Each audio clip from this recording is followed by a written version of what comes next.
I'd like to call this meeting to order, March 11th, 2021. First, we have our citizen comments. So this is a little unusual. I have approximately 50 comments that the library's received in the last couple of weeks since our last board meeting. 26 of those are from a form letter, so I will read all the names, 26 names, but then just read the letter once. And then the remaining 24 are actual unique letters, and I will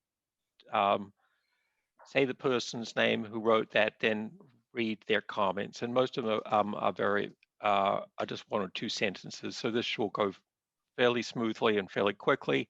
I want to thank all the people, all of our patrons who took the time to send us these comments and present them to the board so they are aware of your position. The first one is from Cami Mayer. She says, "Hi, I moved here 5 years ago from San Diego, where I've lived my whole life. There, every library has a Friends bookstore. I've been buying all my books from Friends bookstores for decades. It would be thrilling to see one large centralized bookstore at the old Lachman Library site. I hope it gets approved." The next one is from Susan Forster. I've read that you wish to put such a bookstore in the now vacant Lenexa Library building. I don't think I'm clear as to where it will be one central bookstore, or simply have a larger building in which we have the annual book sale. In my opinion, I think it's a good idea that the library would be using the building we already own and have more square feet for the sale.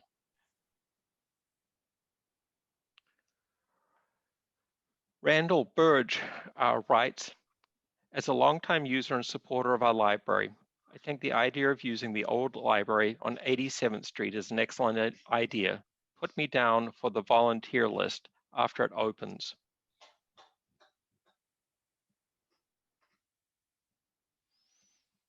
Deb Scott writes, "What a fantastic idea. I support the use of the Lachman branch as a site for the Friends bookstore. Recycle, reuse, repurpose. Due to COVID and the potential need for social distancing, indefinitely, maybe the quality of books sold could be increased to avoid the onslaught of folks at the annual book sale."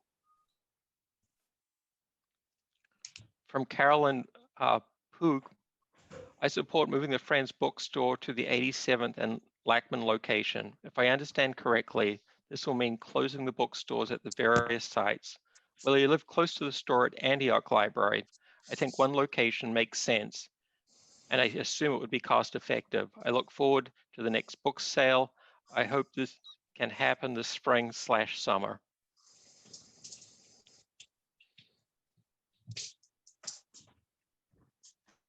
John Frieger writes, "I'm writing in support of the Friends of Johnson County Library Initiative recommendation to locate the Friends bookstore at the Lachman building."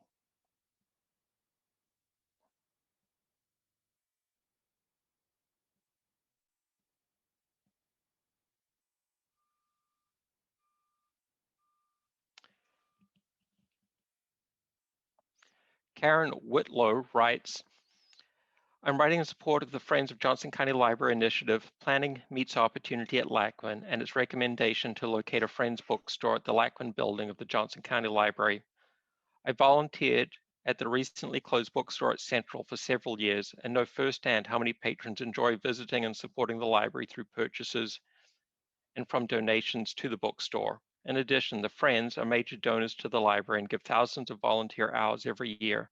I believe that one of the major reasons for a strong community support for our library is the many and varied efforts of the Friends. It's time for us to give back and help our friends. I urge you to support this important initiative."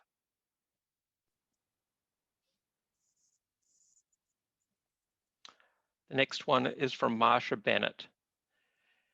"Thank you for giving consideration to converting the Lachman Library into a sale and sort center for the Friends of the Library. This move would save money for the organization, increase efficiency, and allow more funds to be donated to the library to support programs and collections. In addition, it would provide increased visibility for the Friends, more donation of used material, and greater revenue through ongoing sales. I retired from the Johnson County Library in 2016 and was the Community Relations Coordinator and Liaison to the Friends for 22 years. During that time, I watched the Friends book sale grow from a once-a-month sale in a small unused closet at Oak Park Branch, generating about $100, to quarterly sales and annual book sales, bookstores, and internet sales with increased revenue streams. Two things stand out for me. The dedication and commitment of the Friends volunteers and staff will not only make the solution viable, but also very successful. During their 70-year history, the Friends organization founded the library, set up and operated volunteer libraries in all corners of the community, gathered books, built shelves, operated in libraries until the library tax funding was secured. They have rolled up their sleeves to pass bond issues, support levy increases, attend budget hearings, advocate for library funding, and educate the public on why Johnson County Library matters in our community. They took on the task of organizing and selling weeded materials on behalf of the library. Two, the community has strongly supported Friends book sales and bookstores and this giant recycling effort, being involved in all the sales. I cannot tell you how many times I've heard people say, "Thank you for doing this. We love books and reading." Great opportunity to trade in our kids' early readers for chapter books. We love the sales. We buy these books to support the library. Thank you for having a school read section. Have more sales more often. So glad these books are not going into the landfill. These books and audiovisual material are affordable for us. We will donate them back for others to enjoy. As a former board member of the Friends of the Library USA and now Alt AFF, I would hear at the annual American Library Association conferences from other libraries and their support groups how fortunate Johnson County Library is to have a strong Friends group. Indeed, their successes have made them a model library support group, which has also won both state and national honors. I have no doubt that the Lachman Project will be successful, a win-win for the Friends and the library.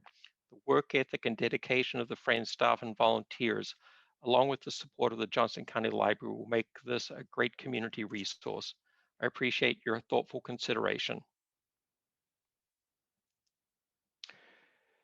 Judy Stracker writes, I would be pleased to have the bookstore within short distance from our home. I miss the former Lachman Library for its close location in addition to adequate parking. Please move the Friends bookstore into the former Lachman Library.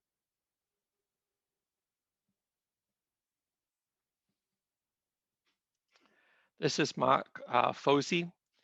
I'm writing support of the Friends of Johnson County Library Initiative Planning Meets Opportunity at Lachman. I also support the recommendation to locate the Friends bookstore at the Lachman building of the Johnson County Library.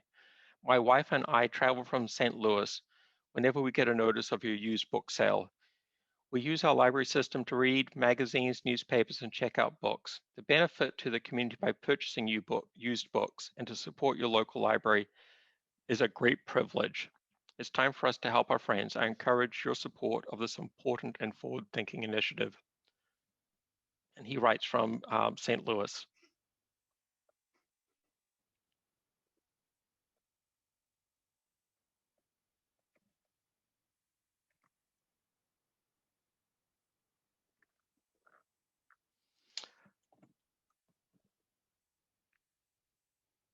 This is from Paula Kornfeld. I would love for you to use the Lachman building as a permanent library bookstore. Please say yes.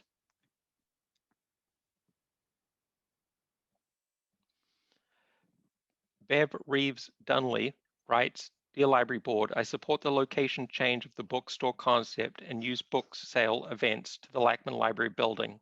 If approved, I would like to see the stacks no higher than those at the Central Library branch.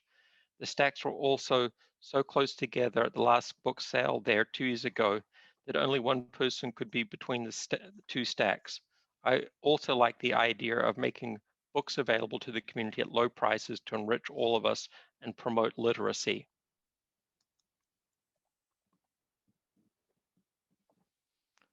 Jan Simons writes, terrific idea to centralize the Friends store at the 87th and Lachman. Please approve.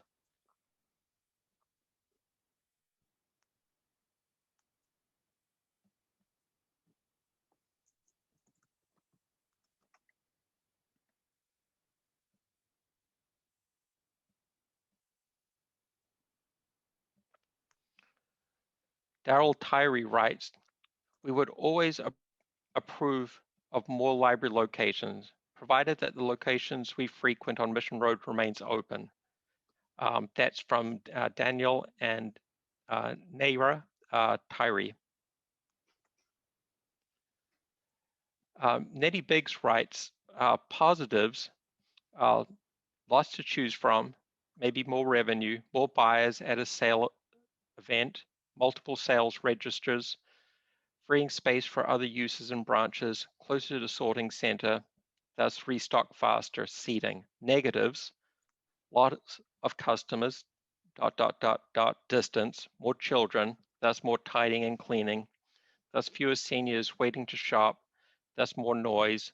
Bigger space also equals more noise, communication issues between shifts and from day to day, supervisor on site at all times, operate as a business, volunteers are permanent and at permanent workstations, volunteers with permanent work assignments, more backup volunteers, more parking.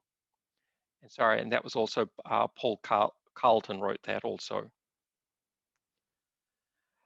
Francis E. Doherty writes, I'm writing in support of the Friends of the Johnson County Library Initiative, Planning Meets Opportunity, and its recommendation to locate the Friends bookstore at the Lachman building of the Johnson County Library. It's time for us to help our friends. I encourage your support for this important and forward-thinking initiative.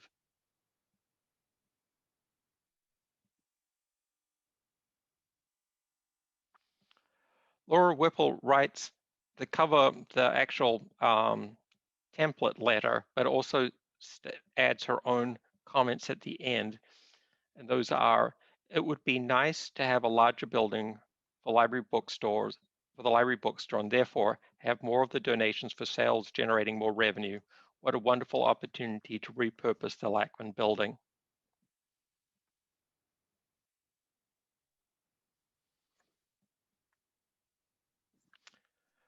Roberta Ross writes, I agree with opening the bookstore at the Lachlan facility.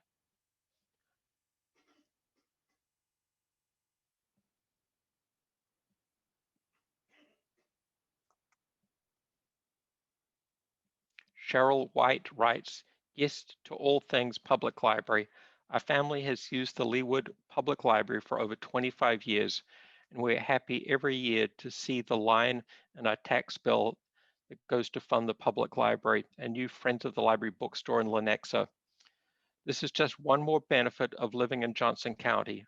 In the past, we benefited from the public libraries in Springfield, Missouri, Casimo, and Parkville, Missouri. All these communities were enriched by the strength of the public libraries. Thank you for continuing to find new ways to benefit all. This is well-spent taxpayer monies. Yours sincerely.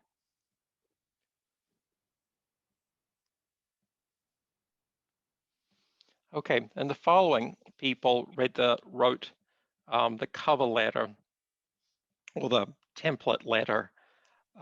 Judith Marcus, Sue Goldman, Brenda Bolden, Matt and Bonnie Delaney, Angela Rabin, Philip Ayas, Stephen Bast, Jose Pinel, Cynthia Stapp, Carrie Syme, Mary Robods, Carol Adler, Rita Abernathy, Susan Robertine, Linda Bruns, Paula Clark, Patricia Scholing, Bonnie Limbard, Monica Steinley, Ted Bellis, Laura Whipple, Cindy Vieira, Linda Hackner, Shelley Wolf, Lisa Jensen, Jennifer Curtis, and my apologies if I pronounced your name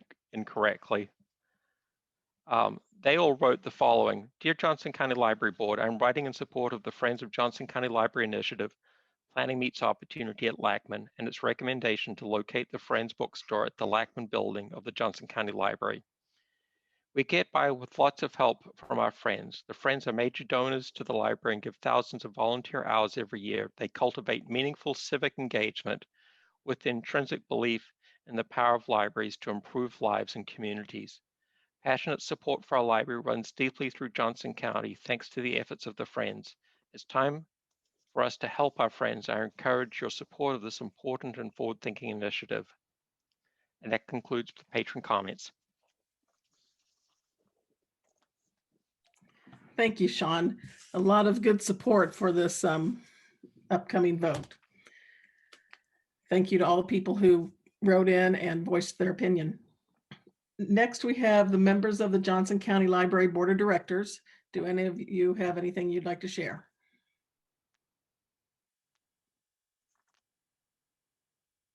Okay. Myself, the board chair, a report from the nominating committee. Donna Mertz called me today and she couldn't make it to the meeting, but she wanted me to present the slate of officers that the nominating committee came up with. So for the 2021-2022 year starting in May, the slate of officers is Chair Bethany Griffith, Vice Chair David Sims, and then Treasurer Donna Mertz. And I assume we'll vote on that next month. Is that right, Sean? That is correct. All right. Moving on, next we have the Friends of the Library written report presented by Christina, is it Sadun? Sadun?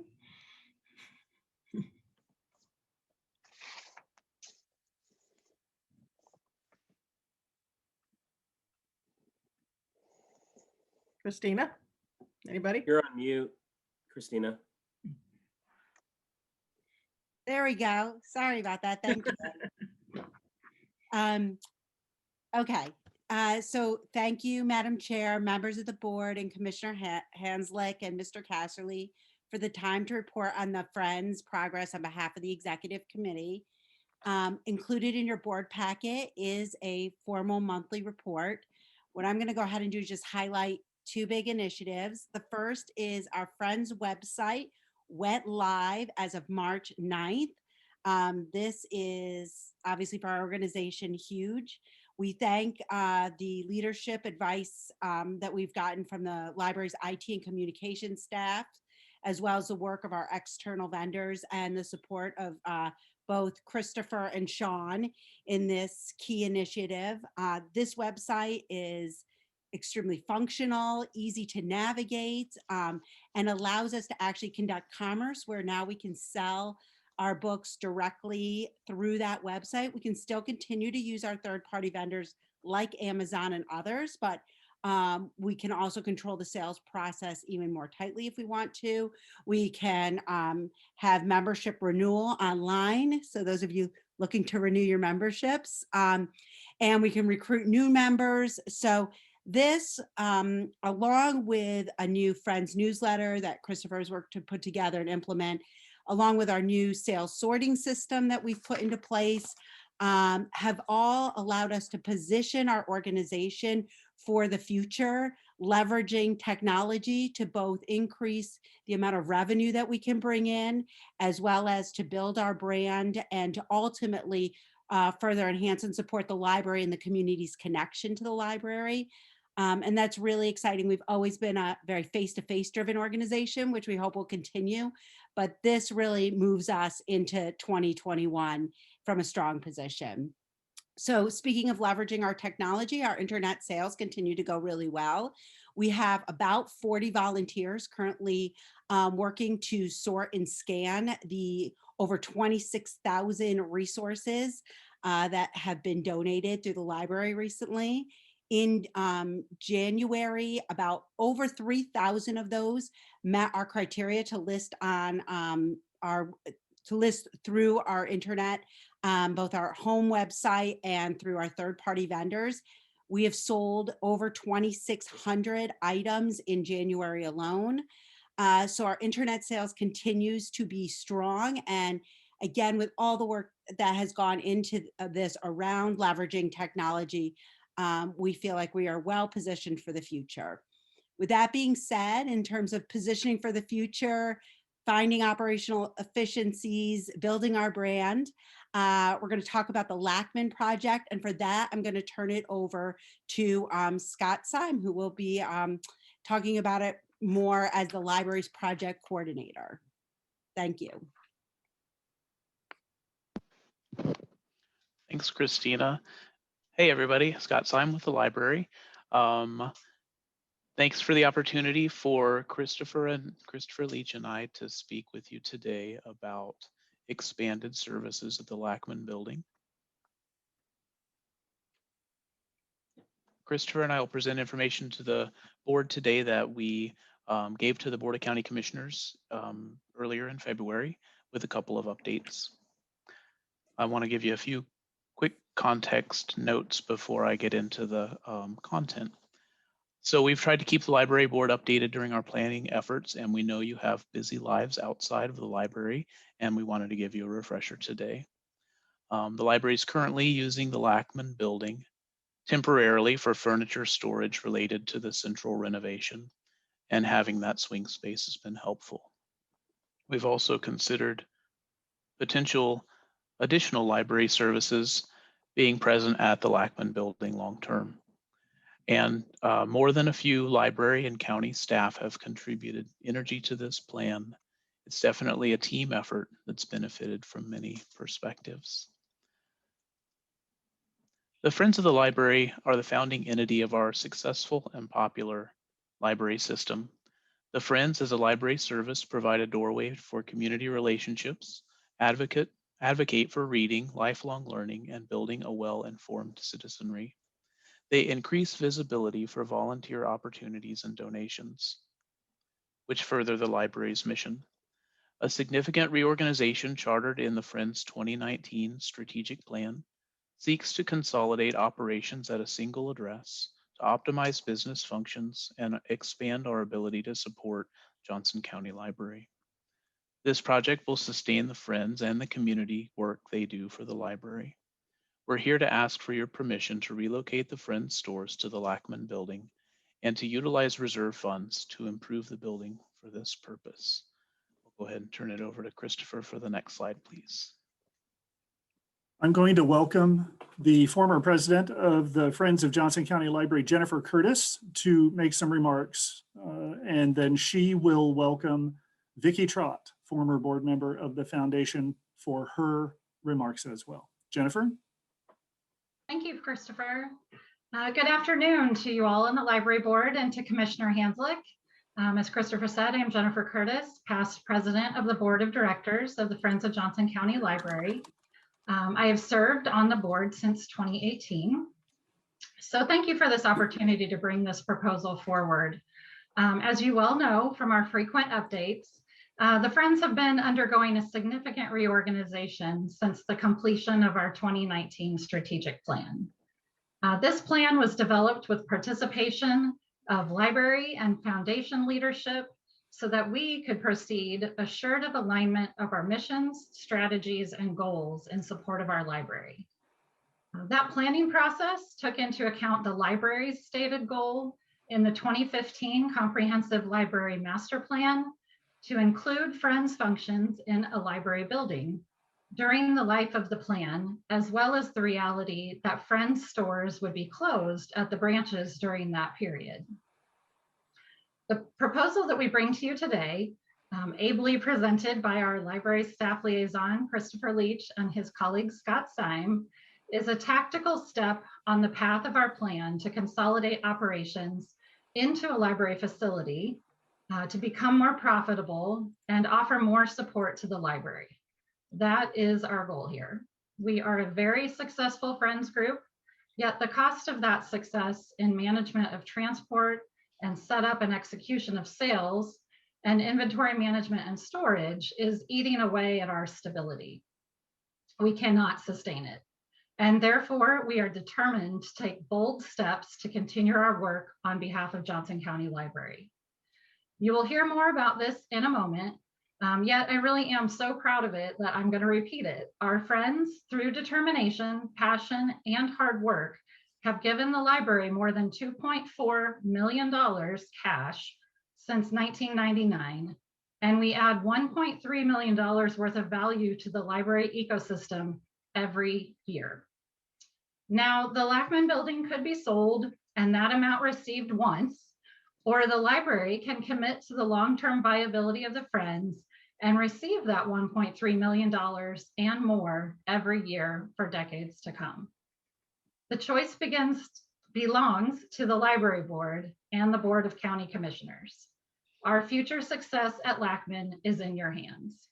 We are grateful for the opportunity to present you with this proposal that seeks to supply books to our residents, support our library, and sustain our community. And now I will turn it over to Vicki Trott from the foundation. Thank you. Good afternoon. I'm Vicki Trott, and I'm here today as a former president of the Friends of the Library and the immediate past president of the Johnson County Library Foundation. I'd like to start today by telling you that I am one of the longest continuous patrons of the library system, having checked out books as a preschooler in various funky locations of the library, like an office building, hardware stores, and the bookmobile, before the library was even officially chartered by the county in 1956. I vividly remember the excitement of going to the library where you could get books for free. I also have been a Lenexa resident for over 40 years, and Lachman was my library since it opened. I really love the new Lenexa City Center Library, but I also love to see the Lachman building be repurposed and given a new life that would benefit the citizens of Johnson County. I served as president of the Friends from July 2008 to December 2011.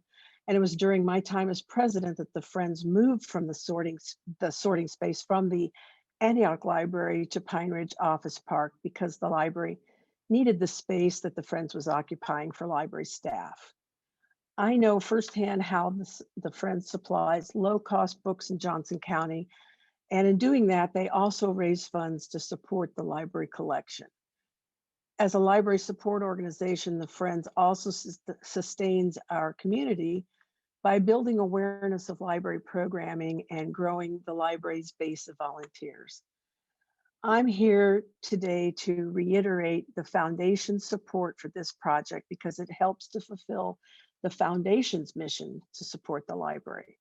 And this isn't just verbal support, but it's backed by a pledge of a $100,000 grant, which is of course contingent upon the library board and the Board of County Commissioners approval for this project. So thank you for allowing me to come and speak to you about this great project. And now I'll hand it over to Scott Syme, the library project coordinator. Thank you, Vicki. This is Christopher, who will take the reins, if that's okay with you, Scott. Next slide, please.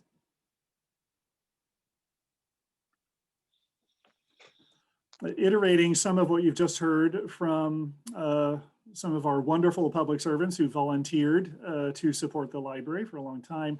The Friends are about 600 members, and their service to the county through the library touches every part of their lives.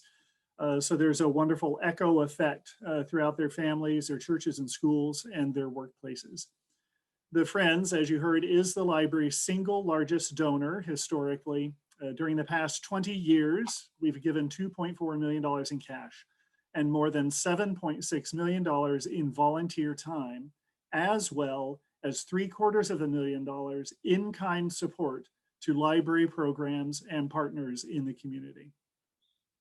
We benefit the library by extending the library's capacity for serving our residents through dollar gifts, volunteer and program support, and through advocacy. The Friends were formed in 1952 as the Prairie School PTA Library Committee. You can see them there in the bottom left. The Library Committee then morphed into the Friends of Johnson County Library once the first county librarian, Miss Shirley Brother, was hired in 1956.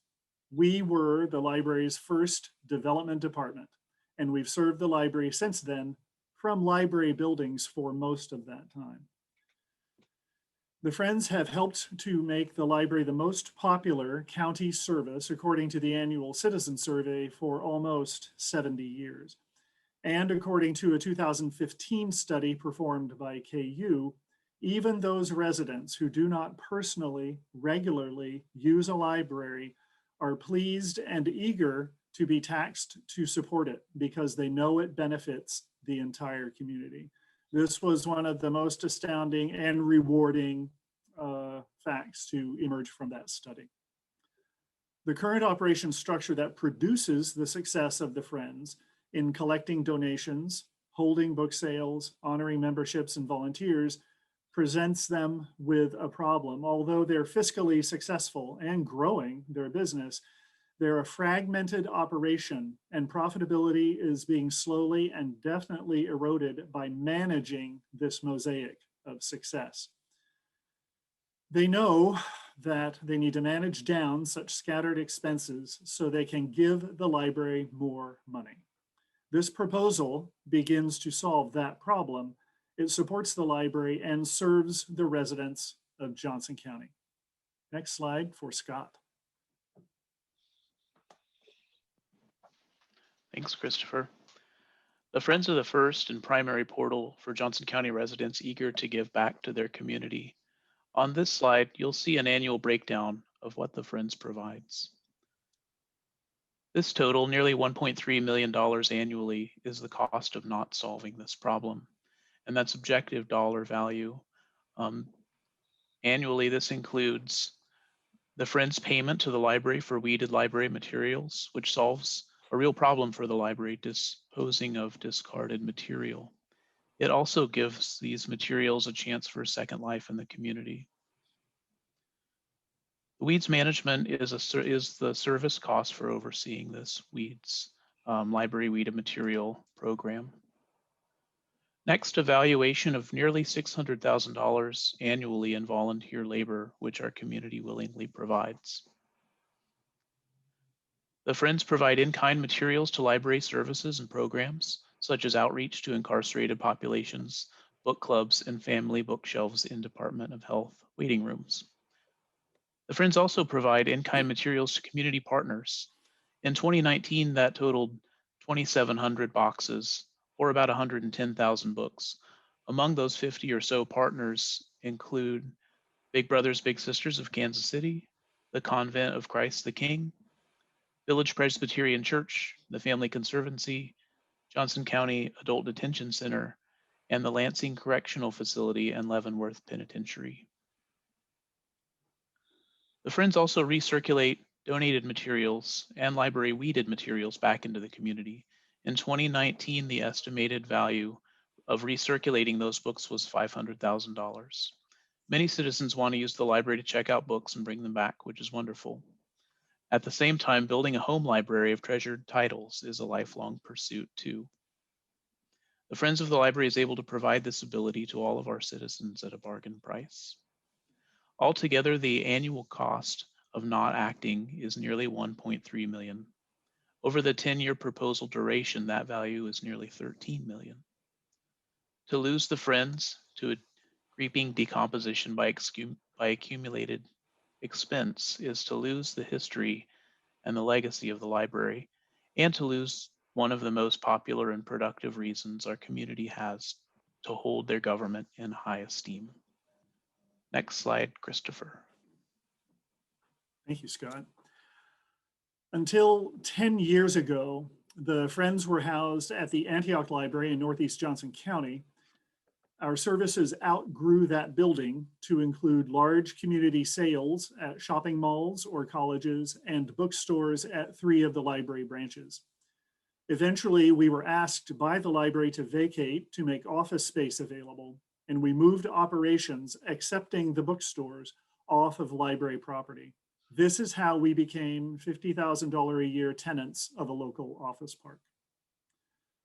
The overhead for that space is siphoned from the cash that could have been given to the library.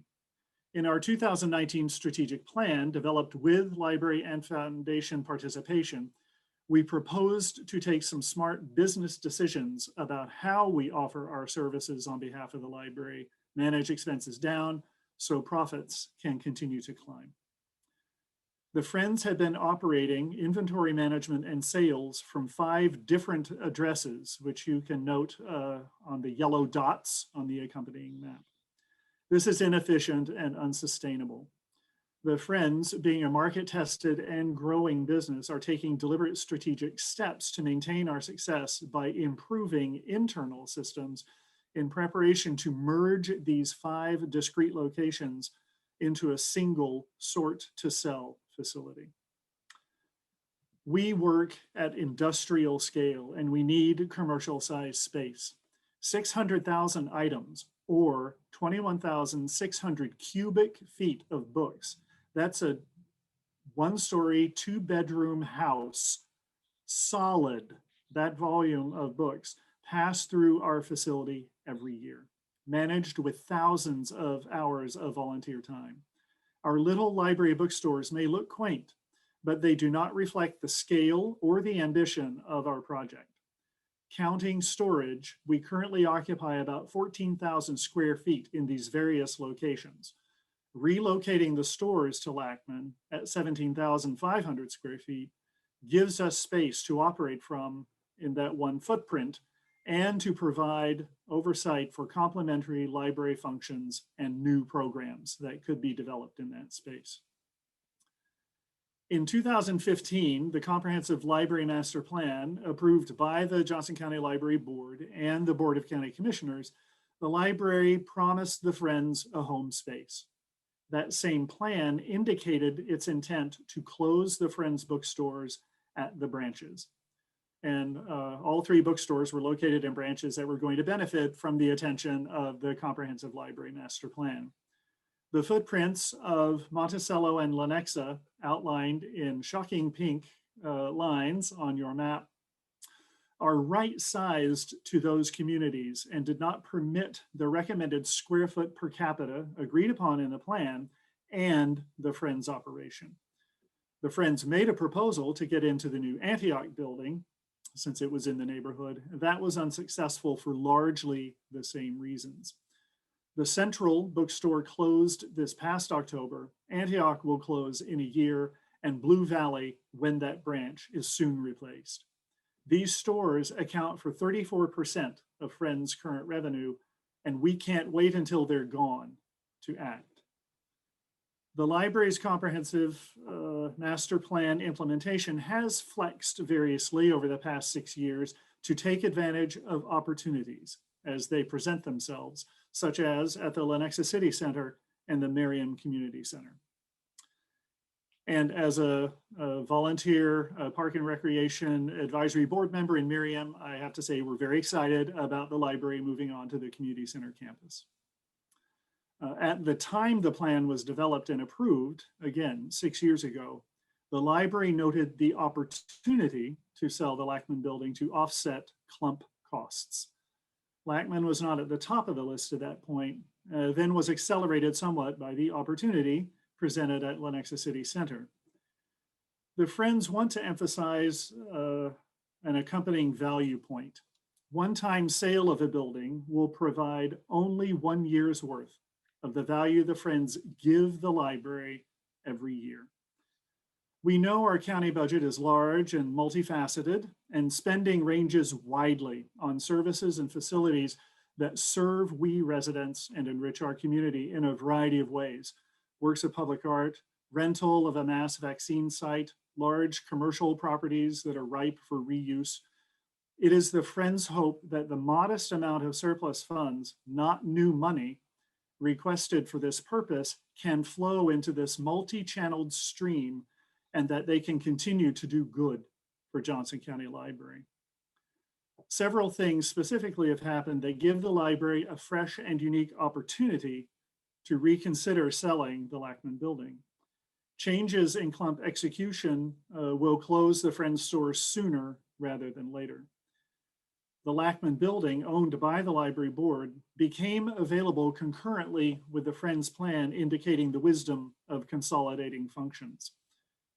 The foundation has made a generous offer of partial support of this effort, and library reserve funds could be identified as potential partial support of this effort, and we would continue to seek other external support for this effort. Lastly, a recent appraisal of the site yielded a lower sale estimate.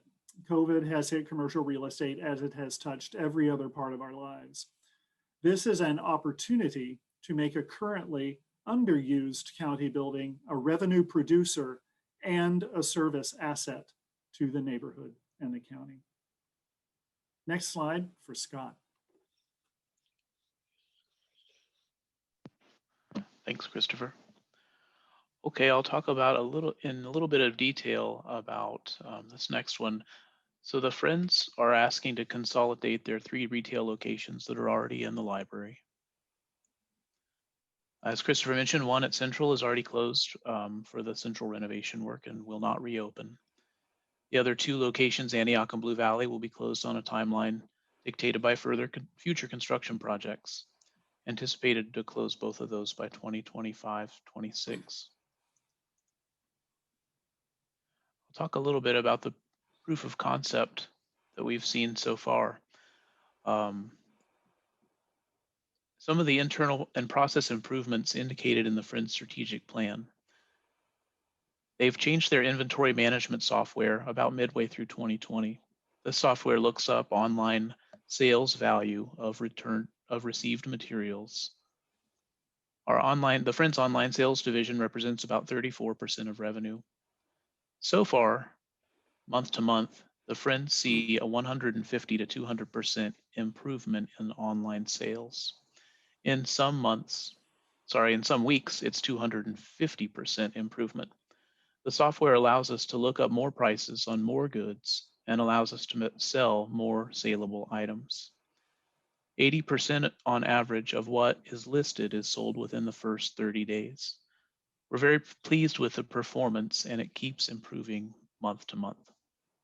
The second proof of our concept is the reopening of the Friends bookstores post-COVID. Volunteers and customers are eager to get in and reestablish normal-ish shopping habits in a safe space. Month-over-month revenues, although not what they were pre-COVID, are improving the longer the Friends bookstores are open. And the third proof of concept is that the Friends donations have not slowed. The Friends shut down when the library shut down, and when the Friends reopened, they had a long waiting list of folks who wanted to donate their gently read materials.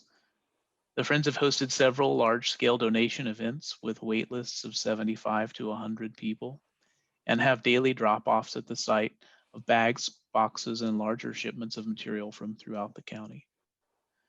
The Friends aren't short on inventory or customers as they improve the means of selling.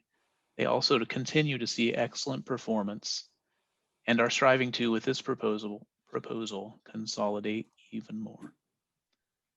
For the next slide, I'll ask Christopher to take over. Thank you.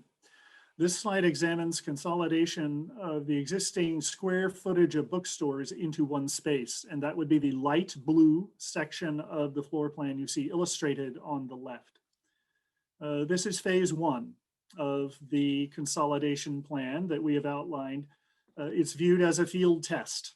There is cost associated, of course, and we'll talk about that in a moment when I get through this next sentence. I apologize. But this field test offers a decision point wherein the building could continue to serve this function and continue to grow to support expanded Friends operations. If by chance the operation doesn't prove as successful as we have outlined in the following page, then the library board and the Friends board have the opportunity to say, we gave it our best shot, we need to look at another opportunity. Because the Friends, like the library, are consistently evaluating their performance and hoping to improve what they do and how they do it. And if the Friends stores idea is not successful, and by success we mean profitable, then the Friends will be willing to seek another roof and remand this building to the library for its disposition. The following sheet details revenue anticipated for a 10-year period, and Scott's going to walk you through that. Our Friends treasurer is a financial management career veteran in Mission City government and Water One. So we're confident her projections are not irrationally exuberant. But could you go back one slide, please, Alyssa? Thank you. The Lachman building stands available, and locating Friends here establishes a robust revenue generating facility that serves county residents who want to become members, who want to shop for low cost books, and who want to donate their previously read books to the Friends for resale. Working in a single venue would permit us to focus less on transportation, setup and breakdown, rental of furnishings, and more on relationships with customers coming to browse our high quality inventory, and we are known regionally for that. Relationships with residents who can benefit from auxiliary library services, such as Holt's Pickup, that could be co-located with the Friends. Relationships with county partners like mental health, developmental services, and corrections, to whom we can provide even more volunteer opportunities than we do now. Community meeting space, and perhaps a jobs program. This is somewhat distant, but we've discussed that in the past, and it would be really nice to see if we could get some legs under that. And as I said before, that's my mother, the social worker, and my dad, the policeman, talking there. We have received, as you've heard, many letters of encouragement, and the Friends have forwarded many more that we have received independently of what the library has received. We are confident there is community support in the marketplace and on the donor front to support this initiative. Let's go to the next slide so Scott can walk us through the 10-year projection. Thanks, Christopher. As Christopher mentioned, this is a 10-year conservative projection of Friends revenue if they were to move into the Lachman building. Christopher mentioned Vicki, the Friends treasurer, put this forecast together for us. I'll give a little bit of orientation about this slide and then get into the numbers. So down the left side, you'll see Friends revenue and expense categories. The revenue categories, I think, are pretty self-explanatory. The expense lines, I'll just offer just a bit more detail there. The corporate includes bookkeeping and accounting costs, insurance, things like that. Promotional would include advertising and marketing. Processing and sales is the overhead, including payroll and the building operation. So that would be the annual cost for operating the Lachman building. And then that last line there, library donations, is cash donations to the library. Across the top, you'll see a timeline that corresponds with the 3 proposed phases of the project. You'll see that we're projecting the revenue growing, especially in online sales. And as I mentioned before, the Friends have already been able to increase their online sales revenue and number of items sold. These 10-year projections show the amount that Jennifer mentioned in the introduction, that over that 10 years, we would look at conservatively a $2.2 million potential donation to the library. With the Friends as a tenant, this property can be annually self-supporting. The Friends would be paying the operational costs for the building. And with that, I'll go to the next slide.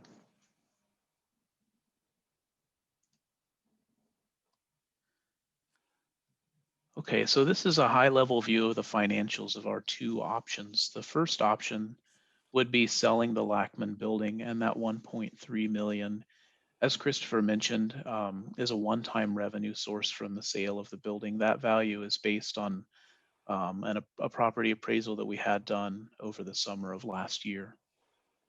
Paired with selling the building is the cost to JCL, to the library, to replace the value received from the Friends over that 10-year proposal duration, which is estimated at 9.1 million. So that would be a cost for us, the library, to have to recreate and replace the services that the Friends are giving us.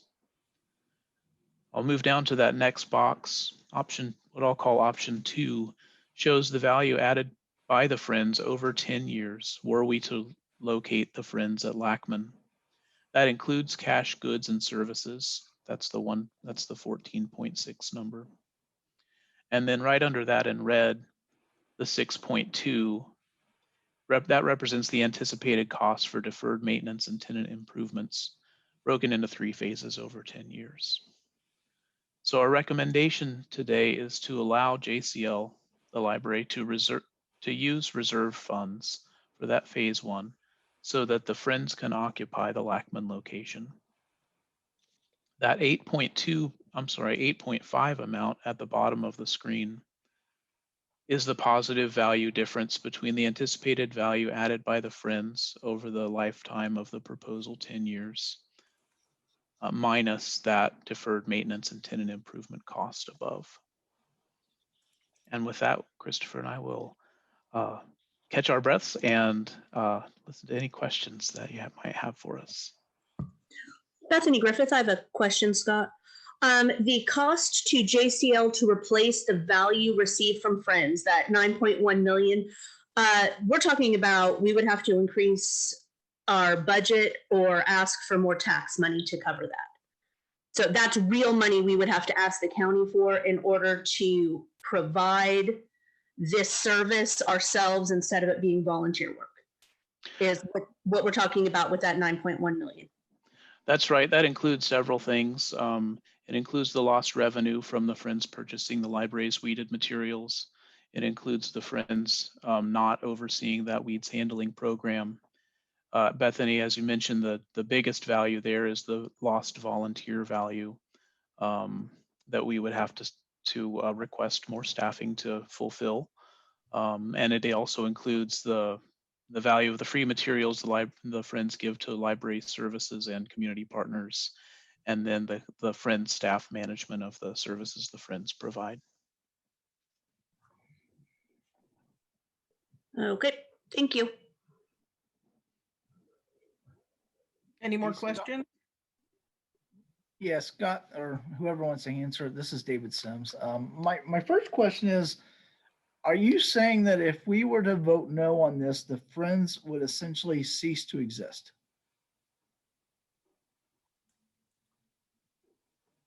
I can take that, Scott. Your vote isn't a guillotine blade. It's the Chinese water torture, is what I would say. Because the Friends are trying to manage their very successful operation from so many chairs, they're spending more time and money managing what they're doing instead of doing what they're doing.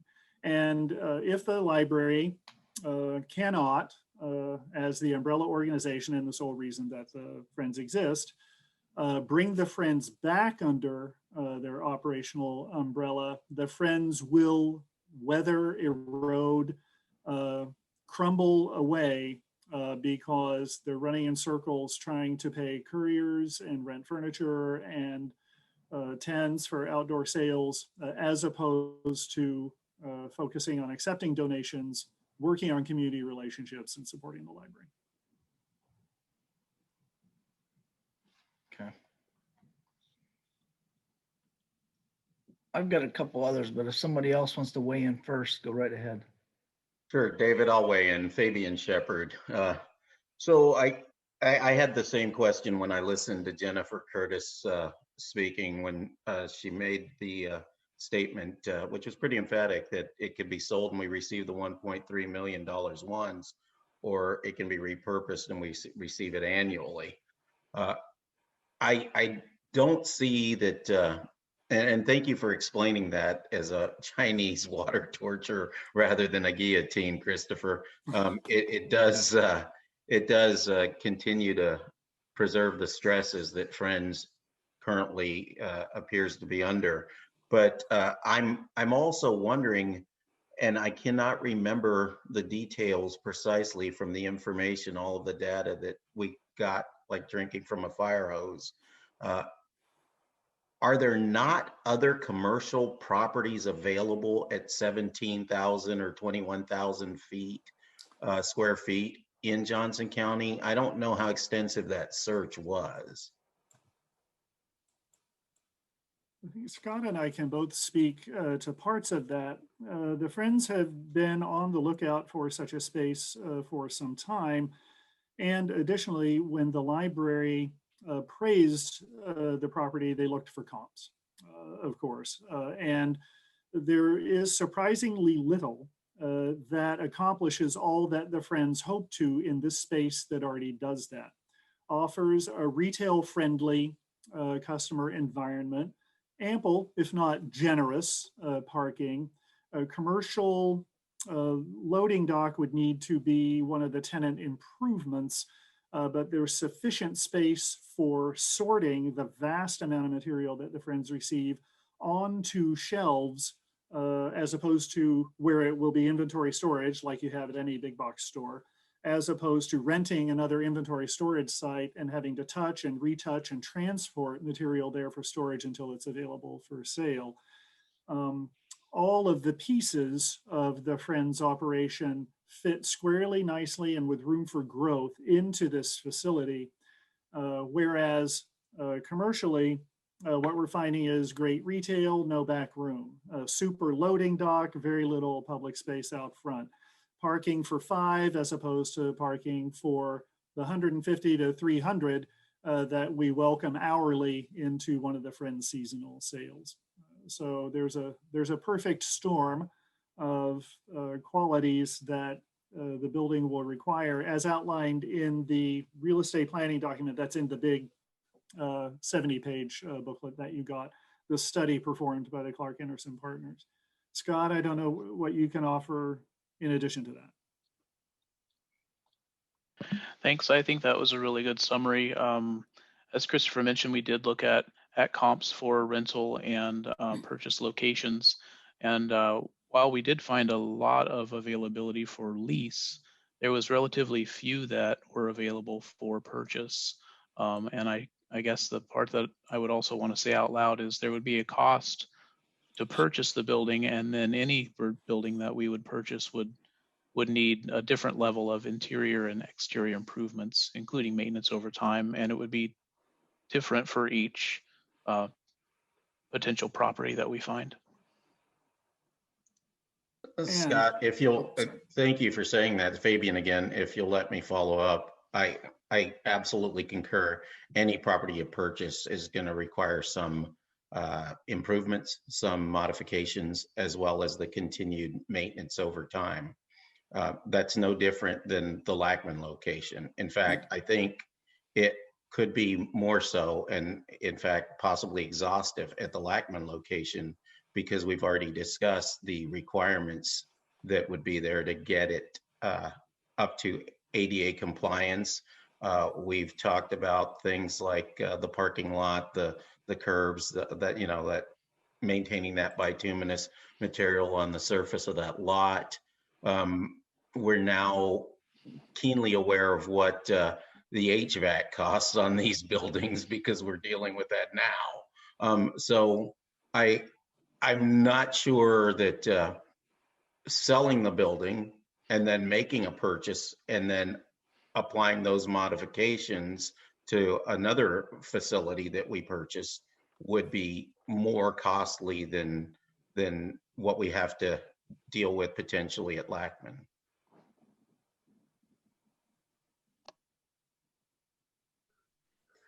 Bethany Griffith, Scott, the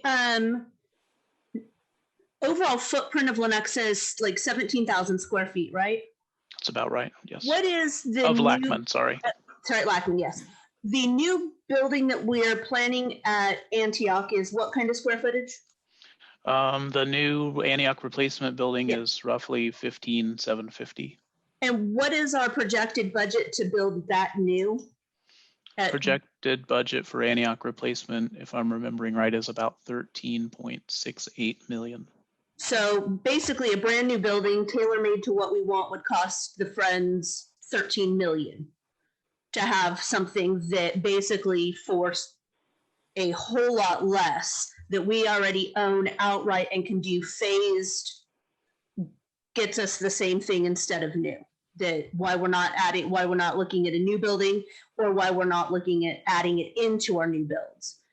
is just because of how expensive a new building is, right? That's why that was taken off the table to begin with.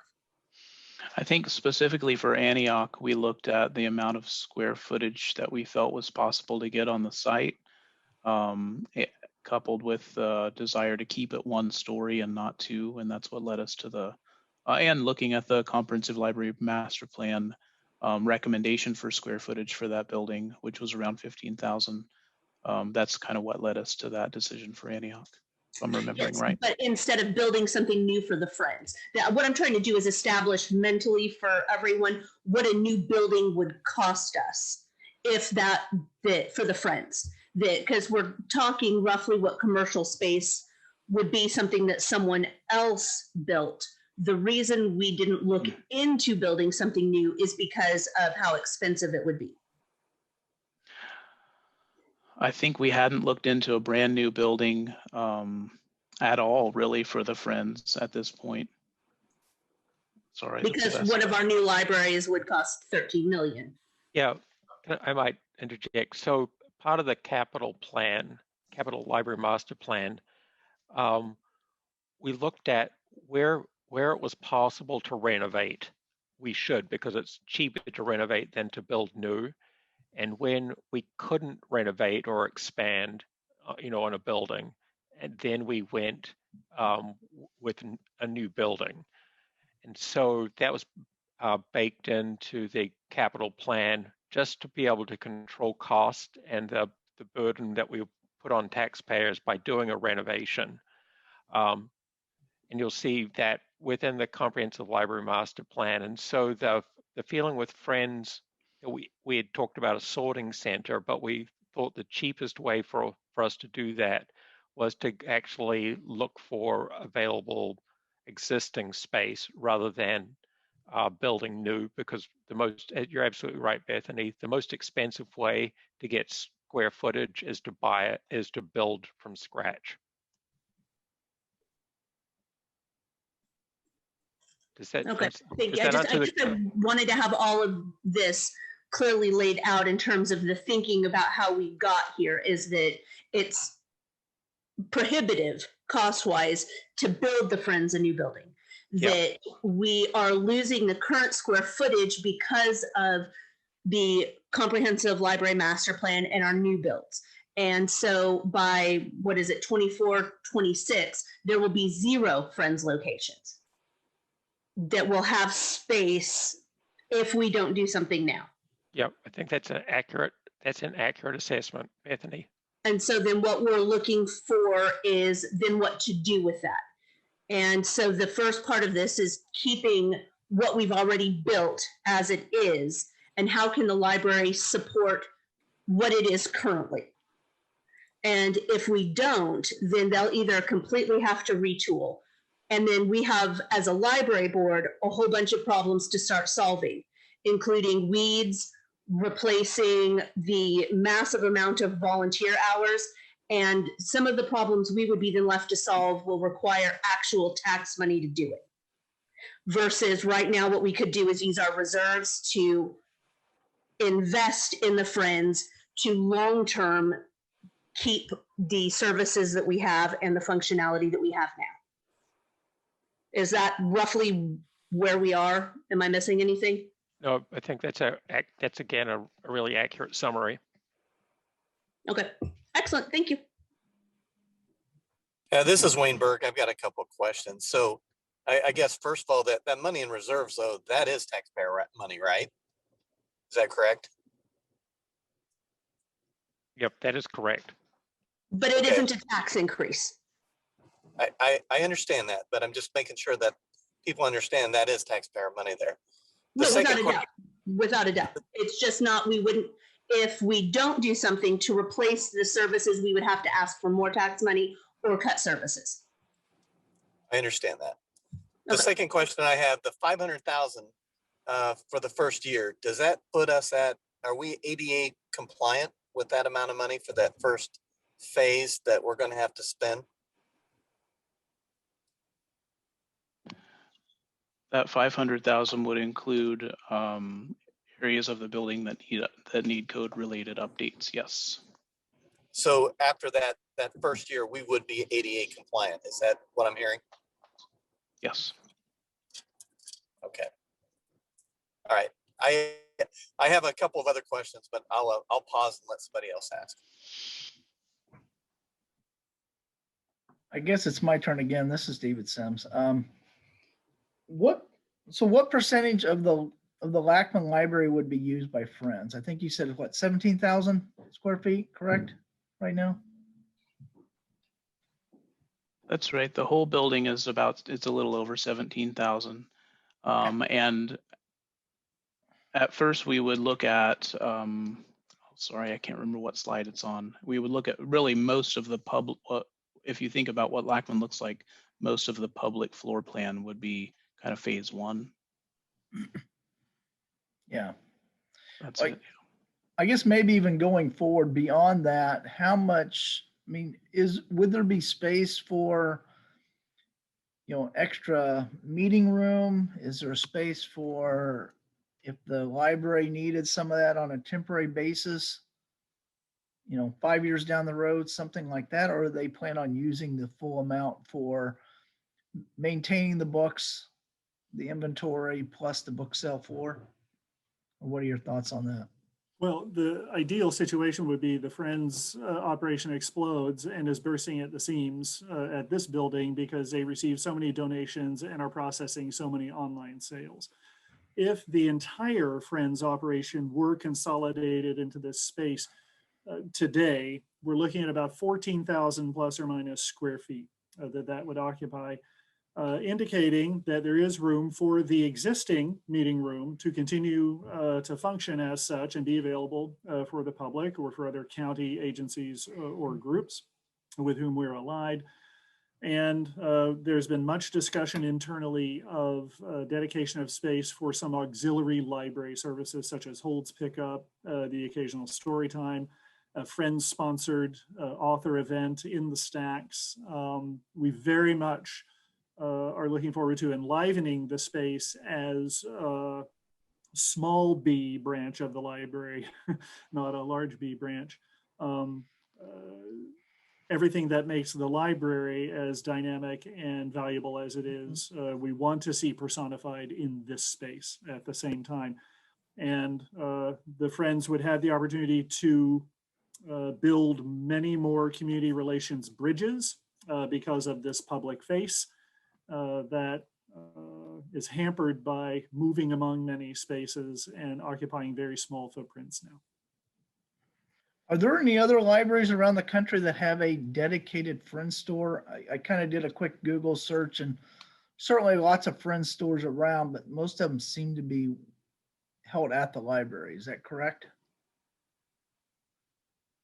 Many of the facilities that I'm aware of are housed in library buildings and are tucked into corners, and as such are not nearly as successful as we are, quite frankly. And last question, then I'll turn it over. But on the, I was looking at the comprehensive plan that was done, what, 6-7 years ago? So what was, it looked like the plan was actually to almost build a facility or have a facility for it. What was the plan if Lachman hadn't come into this possibility? Yeah, so can I talk to this, Christopher and Scott?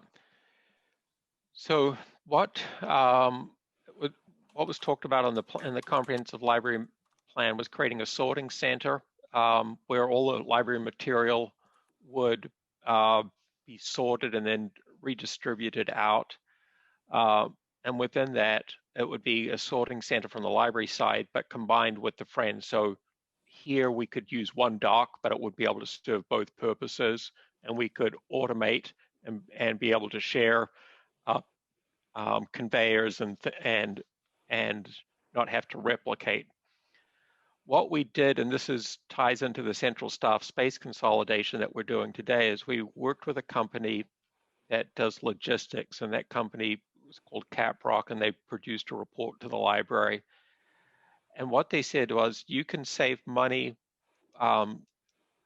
logistically by making these changes internal to your buildings. And so when you're looking at what we did central, that's part of that plan where we can control process flow by mainly adjacencies and also tracking how material flowed through the buildings, central building, and then was out at the branch locations.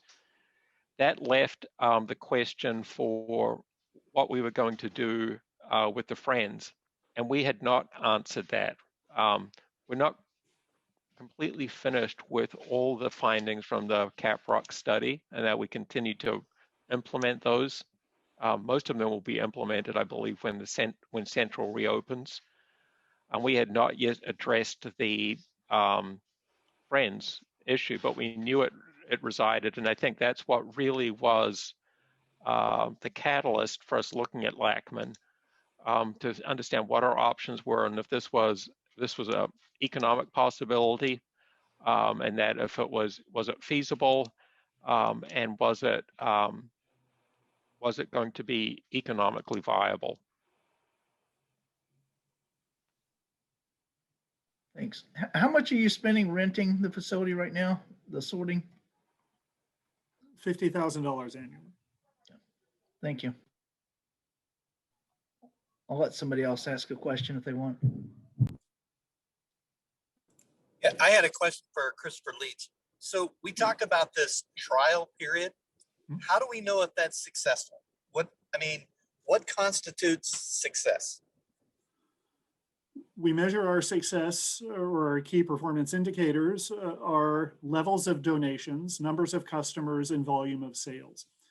So we would, in the way that Shanta Dickerson, the Friends Operations Manager, does now, annually measure the quantity and the volume of incoming donations on a weekly and a monthly basis. And we would measure our sales on a weekly and a monthly basis, and begin to measure on a daily basis, because the new website is already performing. We've already sold books from the new website. It's only 2 days old. That's excellent. We would measure by the volume of the number of volunteers and the number of hours that they invest in our success at the time.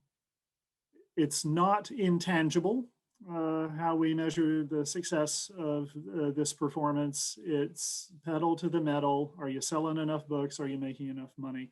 There are intangibles involved: volunteer satisfaction, staff engagement, community relationships, that we will measure in the way we do those. Number of relationships, number of touches. Are we growing our membership sales and the kind and quality of our memberships?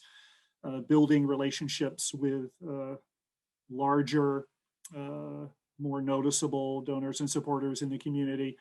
But when you get down to it, if we're not selling enough books, it's not working. Thank you, Christopher. Hey, Scott, quick question for you. When you guys said that you were looking, did you guys look all over Johnson County? Because I'm biased. I'm in southern Johnson County, and I do know that there's some large buildings available in Olathe. It's not as centrally located. I just want to know for sure that you've looked completely over the county. Is that correct? We looked in Johnson County, that's right, and we didn't look to the far reaches of the county in each direction. It was more focused on kind of the middle. Okay, thank you, Scott. This is supported by looking at the zip codes of our customers and how far they're traveling and where they want to go to buy books, and looking at the market in Lenexa around Lachman. Hopefully not the zip codes of all of the customers, because I'm hearing you're having sales in Taiwan and other places. Yeah, they're not driving over. That's curbside. Hey, listen, Fabian Shepard again. I'm not super keen on the library becoming a landlord for the Friends. I also am not completely sold that this is the best solution. I'm not positive what is, but I will tell you this. I did some looking into the used book sales myself and checked with the half price bookstores and some other library systems. And I saw that Alyssa made a comment, and I'm grateful for that because Focal was one of the ones I looked into, and they're having tremendous sales. Fortunately for them, they're able to use the basement of their main library, which is something we don't have the benefit. We don't have that luxury. But in checking with used bookstores, and based on your question, David, you'll appreciate this. They're going gangbusters right now. Depending on location, I know the half price bookstore in Overland Park and Olathe are doing really well. Independence, Missouri, not so well.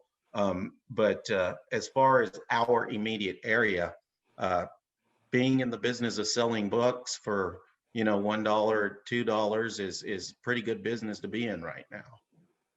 So I do anticipate that the sales will go well at this time, since the retail folks are doing the same thing, the businesses are. However, COVID has made me become a lot more risk averse, and I know that I'm not super excited about dumping a chunk into this thing, based on betting on the come, so to speak.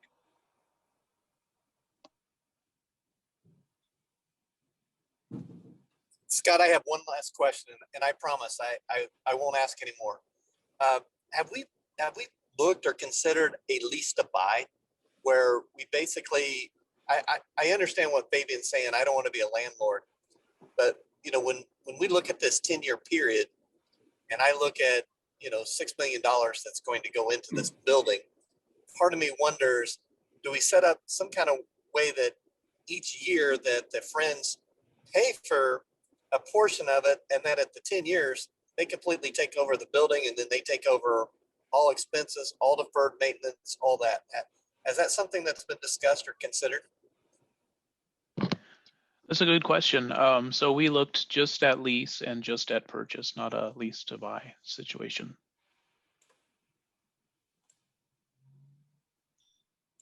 Okay, thank you, Scott. Yeah, this is David. One last comment. I mean, without the $6 million outlay, this is an easy decision, but that's where it becomes a little bit more difficult. And just make sure we're doing this right. It was good to hear Fabian talk about the house sales that some of the other bookstores are doing, because when I kind of glanced at some of the sales, they don't seem to be going up too much within Friends at the bookstores. Now I don't have 2019 numbers, and I don't know.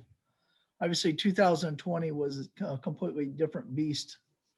Probably should just be disregarded. But I wondered was there a trend of it going up slightly up until now, up until 2020? And I do agree that just having dedicated place will have an initial bump without a doubt, but whether it can continue to go up 5 or 10% like what's in the projections, that's what I have a hard time doubting, I guess. The Friends began to see diminishing sales several years ago, and this conversation has been going on since about the time the Comprehensive Library Master Plan came into being. And trying to remember where that train of thought was going, David. It was moving fast. May I ask you to restate your question? That will prompt my... Yeah, no problem. It happens to us all. Most people don't admit it, though.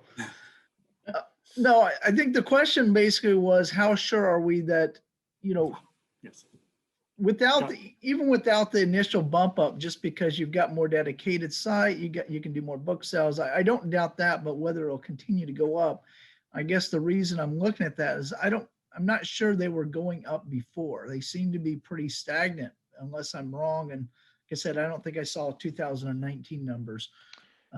Thank you. I did come back to that. We saw this trend, and the Friends knew they needed to act, and things had plateaued, as you notice. And the Friends weren't doing anything differently. They continued to benefit from great volunteer support, many donations informing their inventory, but they weren't marketing differently. They weren't managing their inventory differently. They weren't looking at the business as a consolidated whole, frankly speaking. As soon as the Friends, and the Friends knew if they didn't do anything, just these mounting expenses would continue to just wash away. The minute the Friends made significant change in how they process inventory and offer materials for sale, making more material more visible to more people, and that was the first sale at Lachman in the summer of 2019, they saw a remarkable one-day performance that they had never seen before. And the inventory management change that was made this past year with new software that's more timely and relevant has had the dramatic effect that was referenced earlier.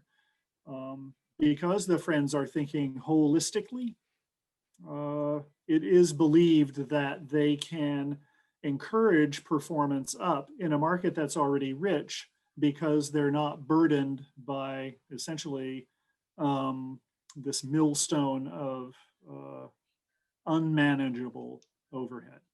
And Sean, you had something to offer. Yeah, I also want to add, for David, that in the 3 existing bookstores that they had, they didn't have enough square footage to put their entire inventory.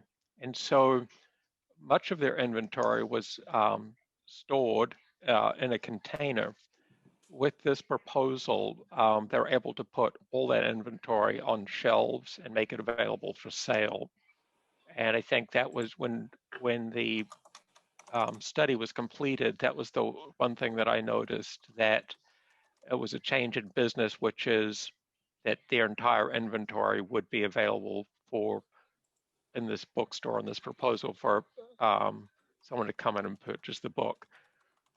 I think the feeling is that will increase sales. The projections that the Friends made for online sales with the automation probably have exceeded our expectations.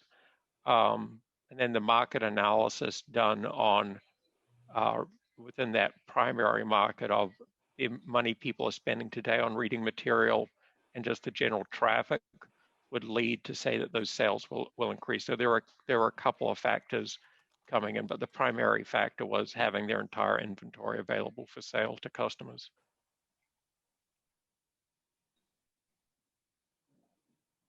Thanks, I'm done. Are there any more questions? Amy, Fabian Shepherd, I've got another comment. I want to tell you that I'm really impressed when Nope, you muted yourself, Fabian.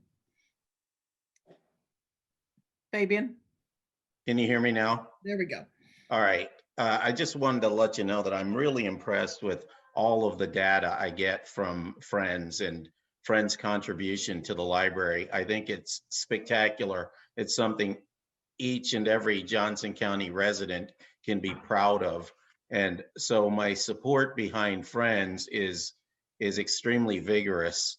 That is separate from my concerns about this plan. So when you hear me say that I'm feeling risk averse, I'm not certain this is the I guess best course of action. It has nothing to do with Friends and how grateful I am to have an organization like the Friends of Johnson County Library. Thank you, Fabian. The final comment I want to make is this is why we the Friends phased this project in, and why the foundation is agreeing, if the library board approves this, then it meets with BOCC approval, that to put 100,000 towards this, which is to really say the financial liability to the library is about $457,000. That way, the library board will see approximately 24 months of the bookstore operations. And as the Friends each month come and make their report to the library board, they will be able to give you updates on sales. And you'll be able, as the library board, to see if they're meeting those revenue projections that they've placed. Clearly, if they don't meet the revenue projections, and my hope is that they would exceed them, that after 24 months, the library could say at that point, this project is, we're going to turn around and sell the property and look at it for other solutions, maybe for the Friends, but the whole liability will be a total of about $457,000, which will be taken, which I would recommend being taken from reserves. The other opportunity it provides the Friends is the ability, in partnership with the foundation, that 24-month period, to go out to the community and find funders, either selling naming rights or other people that believe in this project, to fund and offset the remaining $6 million. And without going into detail, that proposal has already been presented to some of the foundations. And while not accepted, those have not been rejected, and those foundations have asked us to come back and have continued conversations with them. It makes a compelling case for the Friends to be able to bring potential funders in, and actually so they can see the reality in that 24 months. That isn't saying that the Friends will get funders, but it does for what I think is a small amount of money in comparison, provide them that opportunity. Thanks. Okay. Anybody have anything else they'd like to add? Sorry, this is Scott. Alyssa, could you go to slide number 9, please? We had I think we had a person that wanted to look at that again. Sean, are we looking for action today, or was this just information this month? This is information. I'm working with Joe Waters, and we're looking for a time for a joint meeting between the Friends, the Foundation, the Library Board, and the Board of County Commission. Chairman Eilert has asked for a joint meeting, and we're looking for a joint meeting sometime in the month of April. So we can hear from all the stakeholders before a decision comes before the Library Board. Okay, thank you. Sorry, Alyssa, could you back up one? Slide 8.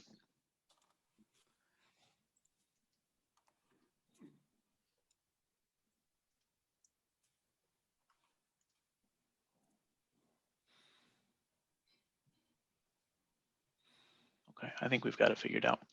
Thank you. Okay, Thank you.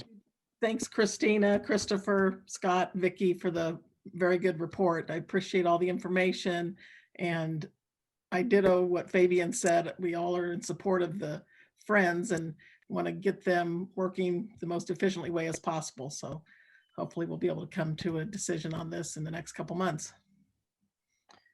Moving on, we have the Johnson County Library Foundation with a report by Stephanie Stolzheimer. Hello, everybody. Good afternoon. It's always a delight to follow the Friends. And normally today would have just been a real bang up. Good job with your website, because it is. Their website is fantastic. And good job with the website.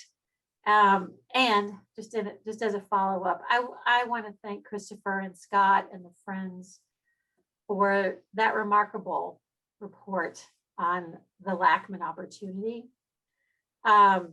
Just to reiterate what Vicky Trott said, the foundation is so proud to pledge $100,000 to this phase 1. And it really is just the tip of the iceberg. This is a remarkable opportunity for the community, for us to fundraise around something that the community is excited about. The foundation will remain engaged in the first phase and future phases to come. And just what Sean said, this is a very compelling case for fundraising from the community. And I really want to just reiterate that message, that we're on board all the way. And with that, I can just give some of the highlights of my report that is in the packet. We're excited to be planning the 3rd annual event for the 1952 Society and the Reader's Circle. This is an appreciation event and a celebration for loyal and longtime donors, friends, and volunteers. We invite this very special group for an online event. It's going to be Sunday, April 25th. Just as a reminder, the 1952 Society is writing the library's next chapter. It's about planned giving. The Reader's Circle recognizes current donors and their cumulative giving that starts at $10,000 and goes up to well past $100,000. This is going to be a virtual event. It will feature guest author Tim Madigan, who is an award-winning journalist and author. He's a character. This is really going to be an interesting program. He'll discuss his critically acclaimed best-selling book called The Burning, the Tulsa Race Riot of 1921. He actually had a very personal and transformative experience writing about this worst episode of racial violence in America. So though it's exactly 100 years in the past, literally in May, it's 100 years ago. This book and this topic remains profoundly relevant. So that is going to be April 25th. Library Let's Loose planning is underway. September 18th. We're planning for a virtual event. And we're identifying a producing partner to help us with this virtual plan, and we're excited about that. Sponsor recruitment is underway, and our website has all the updated information, libraryletsloose.org, so check it out. We'd also like to plan for an in-person event. It will be by invitation, but it'll also be kind of special because we'll concurrently do our virtual event, and we'll be able to recognize some of our VIPs and special folks that we want to celebrate with us.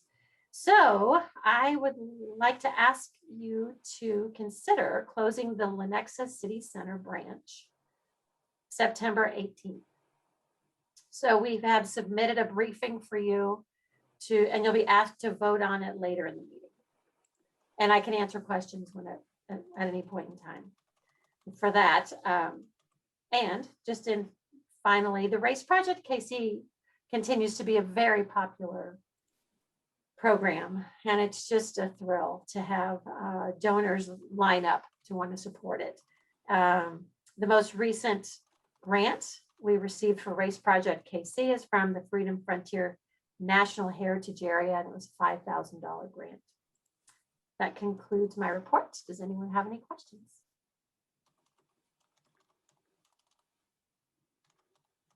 Thank you, Stephanie. Thank you so much, everybody. Okay, moving on. Next, we have Janae Hanslick, the liaison with the Board of County Commissioners. Thank you, Amy. A couple of things I want to mention tonight, and good afternoon, everyone.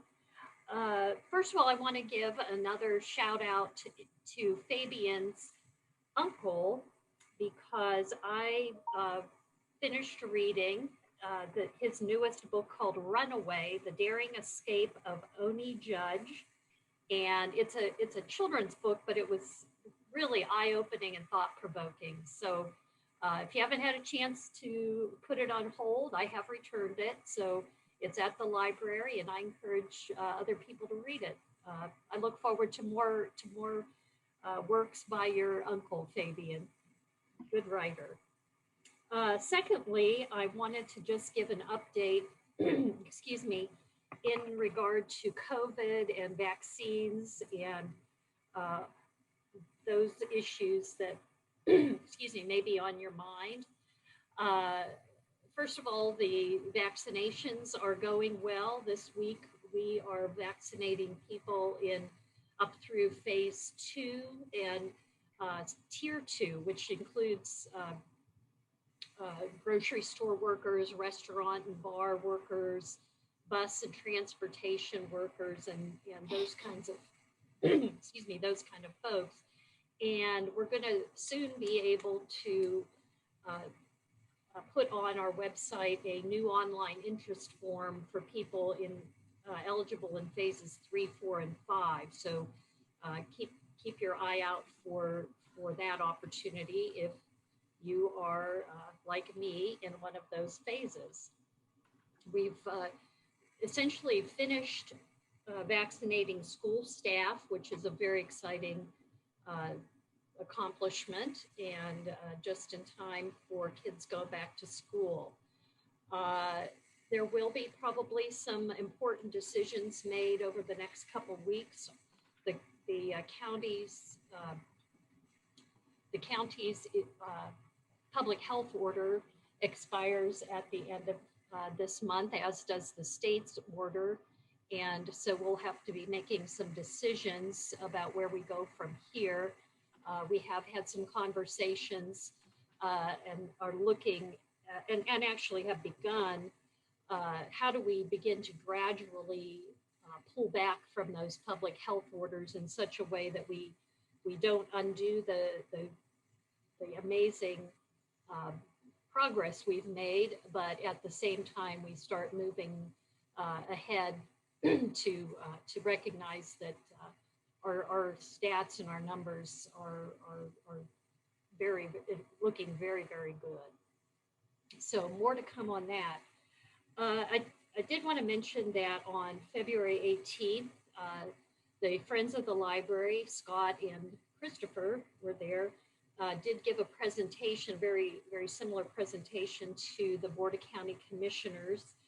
There was a lot of conversation around it, and there were actually a lot of concerns around it too. Lots of questions from the commissioners' perspectives, particularly about the impact on taxpayers. So I don't need to get into all those details at this point, but when we have that joint meeting, I'm sure those concerns and questions will be brought up. And I'm glad to take any questions that anyone would like to ask.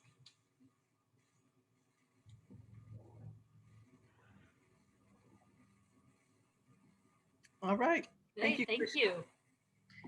Okay, next up is Board Counsel Fred Logan. Thank you, Madam Chair. And I have been asked by Sean first to comment on the Charter Commission, which is getting underway in Johnson County. Just by way of background, on November 7th, 2000, voters in Johnson County approved a new Johnson County charter. Under the terms of the law pursuant to which it was adopted, it's to be reviewed every 10 years. It was reviewed in 2011 and no changes were proposed. And the Charter Commission has just begun its work here in 2021.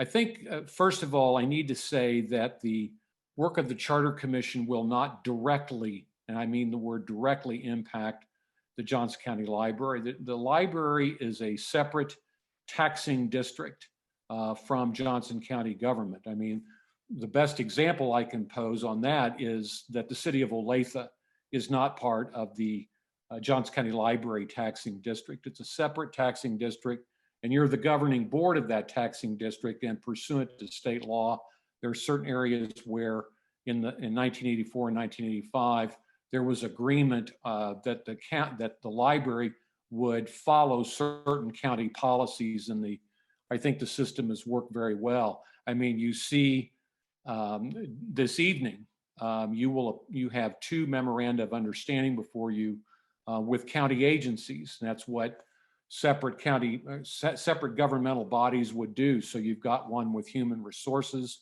You have an outstanding relationship with facilities that, in my opinion, has worked in just a an exemplary way.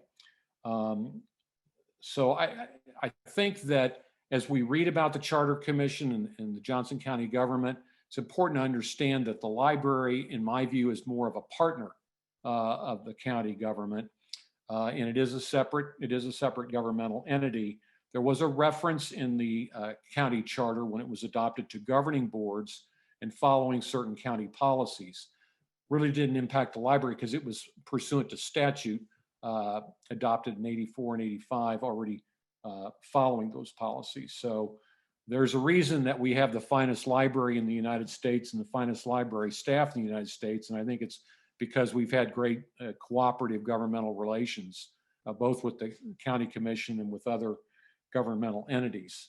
So I think that gives you just kind of a very broad view of the county charter commission. I'm sure the library will be involved in discussions about it, but its statutes won't be directly impacted by what the Charter Commission does. I was also asked to comment again on Senate Bill 13. It does appear that is going to pass. It's going to have a significant impact on local units of government. It passed in the Senate when I reported to you last. It's been passed in a little bit different version by the House Committee on the Whole. I'm happy to report that the change means that the changes in the law will not direct, the most significant changes in the law won't direct units of government this year, but will start in 2022. I mean, basically what we told you last month was that the change in the law will be to look not at whether there's an increase in the levy on the tax, but instead, is there a proposed increase in use of tax revenues? So it's a game changer, and I'm sure there's going to be a lot of discussion among units of government here in Johnson County, and with our partnership with the county commissioners. I would think there would be a kind of figuring out a joint way to proceed under this in 2022. So I'll ask if there are any questions. But I think that completes my report, Madam Chair. Thank you, Fred. Next up is the county librarian appraisal, and Fabian was going to report on the committee.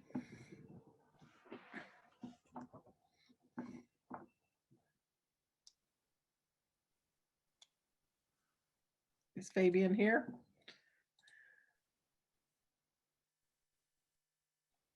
He posted a message that he was having technical difficulty and needed to restart his computer. So I don't know if his computer crashed. Yeah. Can we come back to this when he gets back on? I would have thought. Yep, certainly.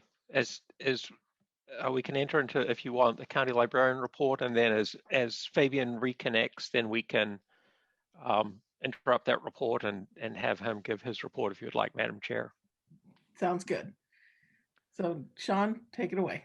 Thank you. I'd like to invite David Fratney to give the financial report.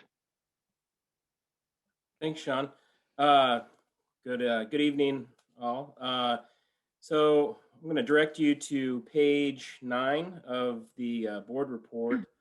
I'm just going to go over the revenue situation as we find it at the end of January of 2021. As you can see, we brought in a little over 20.9 million, which is about 50% of our anticipated revenue for the year, which is just a slightly more from a percentage standpoint than what we had at the same point in time in 2020. As you can see, most of that is due to our ad valorem support. Those come in two mostly large pieces.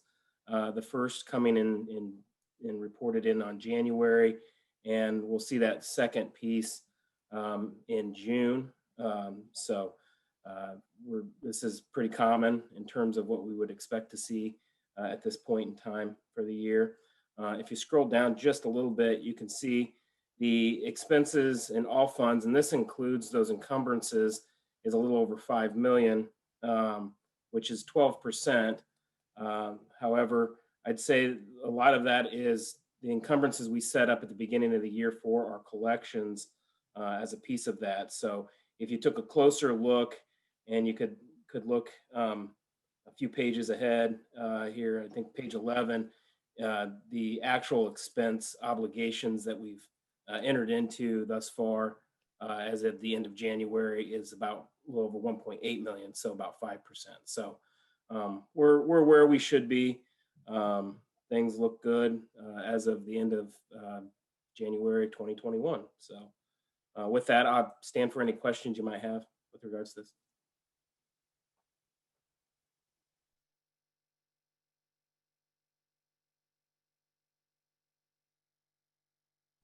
Thank you.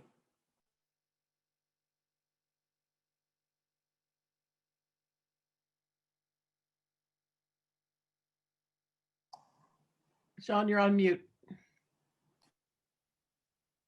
like to invite, Adam Wathen to give the technology trends update with Michelle Beasley. Thank you, Sean. This month, I am Adam Wathen. I'm Associate Director of System-Wide Services for Johnson County Library, and today I am joined by Michelle Beasley, who is our IT manager, who will be reporting on our IT statistics from 2020. And if on board packet page 14, you'll see this month's statistical piece of the County Librarians Report. It's the first report that shows 2019 data. You'll see in our core operational statistics that January 2019 shows up as a red dot in relation to the previous year's trend lines. January shows that we started the year the same way that our statistics have been trending during the pandemic, with higher digital circulation and lower physical circulation and visitation, as we would expect. Do you have any questions about the core statistics before we step into reopening statistics?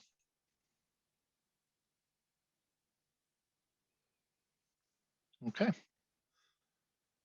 In our reopening statistics, we are running the reopening statistics through the end of February. And February had a couple of things that will really create anomalies for us. One is, of course, the extraordinary cold week of temperatures. And cold temperatures for us usually do depress door count. The other is that the Central Resource Library was closed for a week to set up Little Central and to turn over the building to our construction manager. So you do see that checkouts and individual patrons checking out both not only lagged behind last year's numbers, they returned to July and August levels, but I hope to see a bump back up in March for both of those statistics. Although the Little Central may maintain a lower rate on both. On the next page, you'll see that the holds placed still looks really strong for us. It lags slightly behind last year's numbers, about 5% dip. And then on the next page, you'll see that our visits remain at about the same gap that we've seen in previous months, at 59% in February, 58% in January. So visits are still down for us. And then finally, we did see a drop in both sessions and hours of computer use, but our average session stayed high at 51 minutes. And I do attribute those number of computer sessions and computer use to Central, because Central is a heavy computer use location. We do still have computers available in Little Central, but they're at a lower number of computers because it's a smaller space. So do you have any questions for me before I turn it over to Michelle Beasley?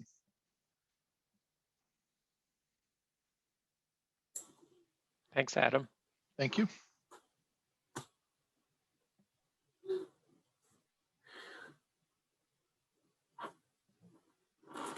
Hi there, I'm Michelle Beasley, IT Manager at Johnson County Library. Thanks for the time today. Can you hear me okay? Check and make sure. Okay, great, thanks. The customer experience IT team tracks the numbers that we're reviewing here today. And Adam covered these a little bit. So as you can see, the number of public computers available at the beginning of 2020 was the same as the previous year, 377. As buildings reopened in 2020 after a closure with social distancing in place and no public seating, So there was no laptop lending at that time. The number of public computers available for use declined. So if you can scroll down a little bit for me, Alyssa, to show the number of sessions, you can see that reflected there. There were a little less than half of the original number of public computers available for use, and that certainly affected the number of public computer sessions. Let's see, and in that chart above, you can see the number of the duration of average session length, which is interesting that it didn't decline maybe as much as one might expect, but down a little bit for this amount of time a patron was sitting at a public computer. And you can scroll to the next page for me, please. And then this is probably as expected. Wireless sessions declined. And you can see scrolling down a little bit that public printing decreased. Also, the number of pages is what we're measuring here, printed by patrons, that declined about 52% in 2020 over 2019.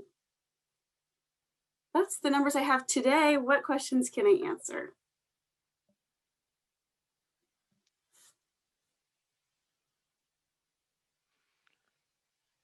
Thank you, Michelle. It's fascinating to think we have in 2018, we had close to 1 million people connect, 1 million connections, not people, but even in 2020, we were still looking at close to 285,000 connections. This is really great information. Thank you.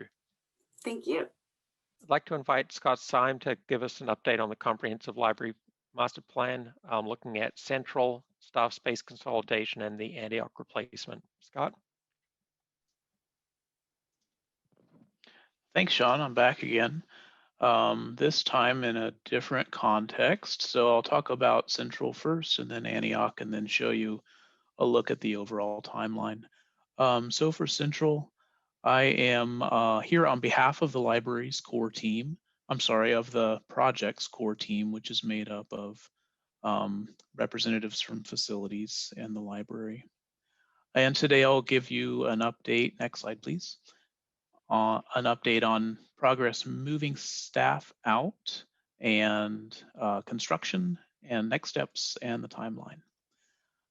Next slide, please. So a quick update on Little Central.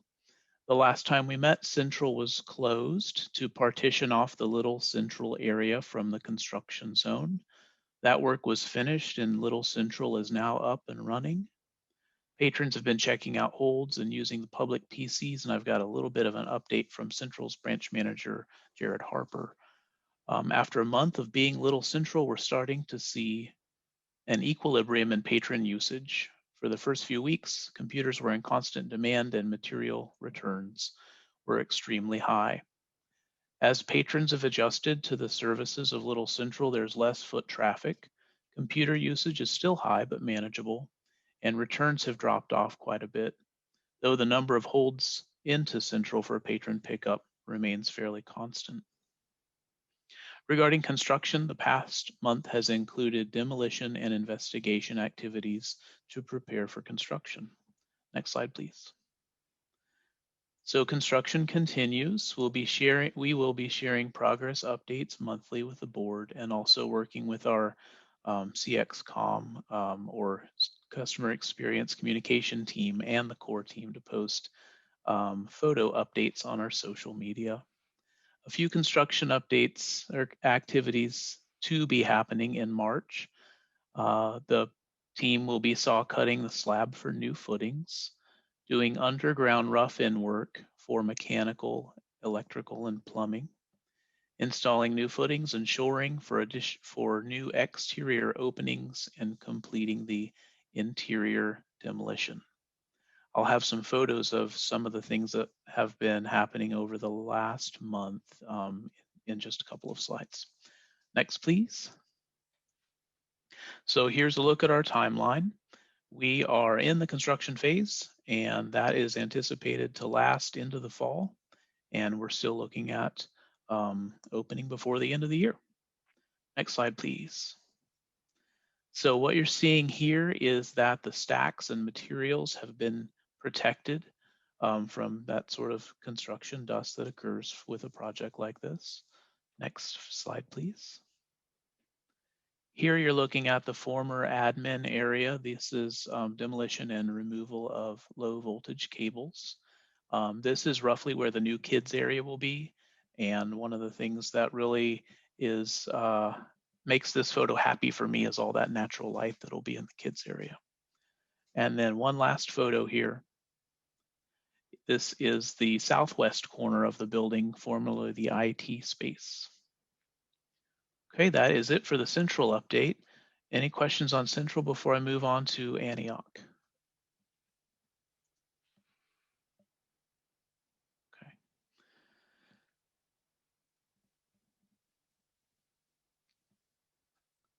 Thanks, Alyssa, for running the slides.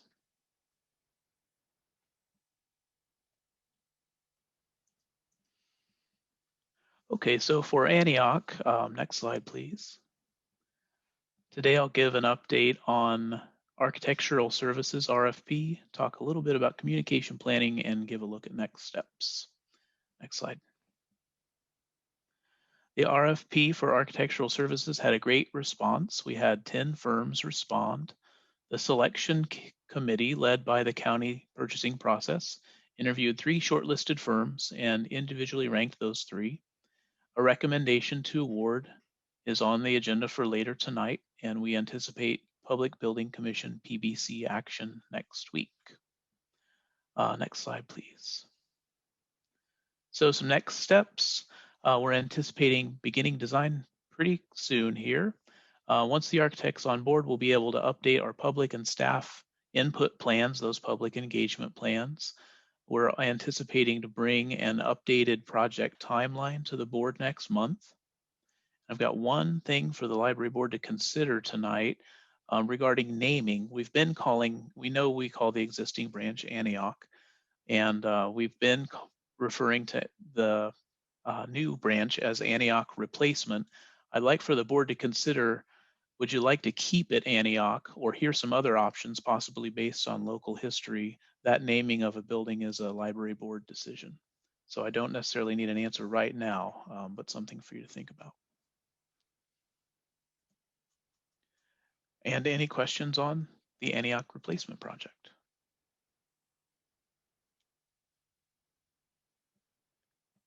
Okay. Then I've got one last couple of slides to show you, and that is our look at capital improvement project timeline. Next slide, please. So there's one update this month, and that has been to move kind of our Lachman placeholder back just a bit to reflect the presentation tonight to the library board, and then that to be scheduled joint board meeting. So those activities for Lachman, or the placeholder for Lachman, have just shifted back a bit. And that concludes my update for tonight. Thank you. Thank you, Scott. That was a really good update, and it's nice to see the demolition of admin, the natural light, and the available space where IT occupy. The construction companies are doing a great job and moving quickly. Now I'd like to have Jen Monken and Nancy Birmingham give a report to the board on reopening. Good evening. My name is Nancy Birmingham. I am the project manager for reopening amid COVID-19. I am also the assistant branch manager at the Leawood Pioneer Branch. Jen was called away, so it will just be me this evening. Although if I need help with some questions, I did get some volunteers. So for this month, thank you. We'll be talking very briefly about COVID-19, some school updates, what other libraries in the general area are doing, and some much anticipated timelines. Next slide. First, with the good news, because that's how I like to start. Almost all the numbers are positively trending. The test percentages are at their lowest since October. Open hospital beds are up. There are 3 brands of vaccines being distributed within the United States. And as Commissioner Hanslick mentioned, local municipalities are starting to ease restrictions and talk about easing other restrictions. As an additional library good news that I didn't have the data before the slide, in January, you may recall, we had 21 staff members under quarantine for close contact and or positive COVID test. And in February, we had 6. So that is excellent news from a staffing perspective. There are, of course, cautions. That water study in Missouri that found the variants already widespread. Kansas and Missouri still rank fairly low on the vaccination percentages. And frankly, library staff are not currently included in phase 2 of Johnson County's vaccination plan. Next slide, please.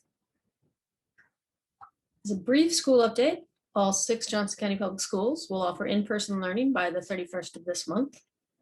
KCK schools are scheduled to offer by April 5th, and Kansas City, Missouri schools will return staff to begin with to their schools starting March. That started March 1st. For library systems around the area, Olathe is still offering the 1-hour computer sessions, but their version of the makerspace, the lab, is currently available. They have a combination of virtual and in-person programming in place. Mid-Continent reopened their stacks to public browsing, though their branches are still at reduced capacity due to public guidelines. Kansas City, Missouri Public Library has mostly closed stacks, though you can make an appointment at some branches in their children's section, specifically to get the children back in the stacks, which I thought was just a really fun idea. And their locations are also open for pop-in, pickup, and appointment services. Kansas City, Kansas, as of today, still remained closed to the public, with curbside at some locations. Kansas City, Kansas will be opening 4 out of the 5 branches for browsing starting March 22nd. So area libraries are moving apace. Libraries are starting to finalize plans towards getting back to the new normal. Next slide. This slide was added to simply highlight some of the things the reopening team has handled over the last year. I'm still not as good at Scott as making these nice green timelines, but we try. The library closed its doors to the public, though it's never been closed, this month last year on March 14th. In April, reopening plans began. According to Ben, who's on this call, reopening plans began the same day we closed. So I want the library board to be assured we really have been working towards reopening ever since we've closed. The staff, over 200 furloughed staff, returned to employment in May. The drive-ups opened. All of the buildings opened to the public in June. Our first curbside offering occurred at Leawood, actually in August. 2 more curbside branches were added in September.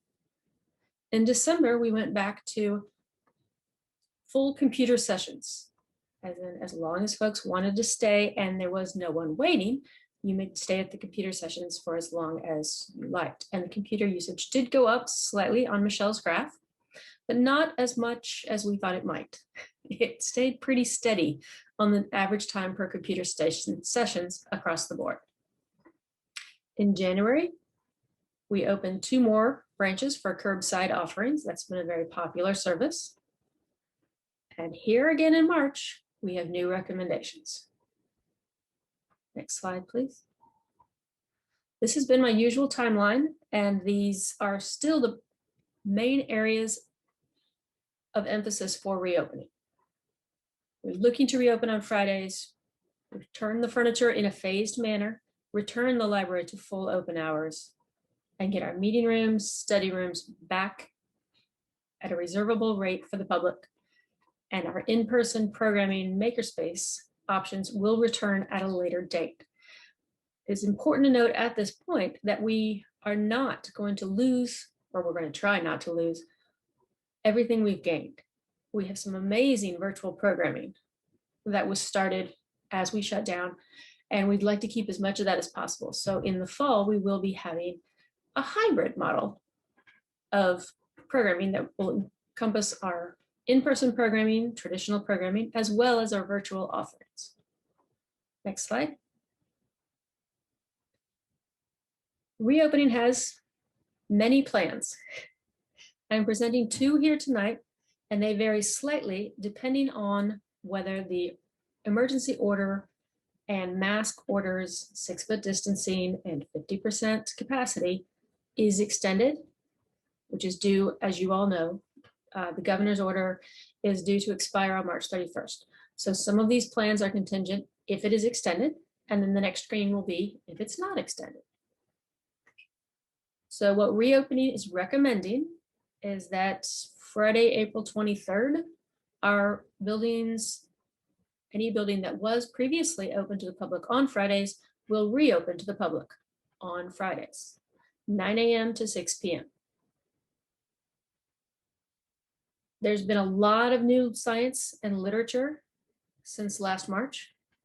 The science at the time very much pointed towards a quarantine restriction, and there has been new evidence on the scientific front.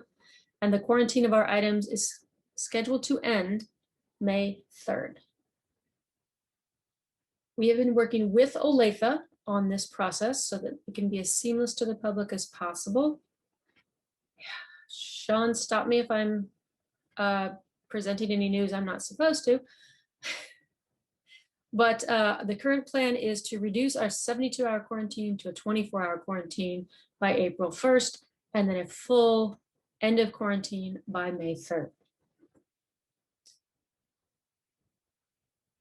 Also on May 3rd, some of our seating will start to return. In June, more of the furniture will return. In June or 30 days after the order expires, since this timeline needs to be flexible, full library hours resume.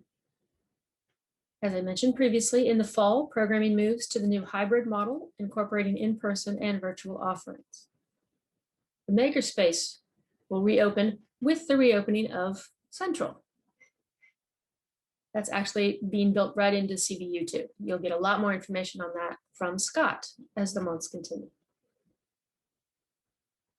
Next slide, please. And I will answer lots of questions, but I wanted to present both slides first.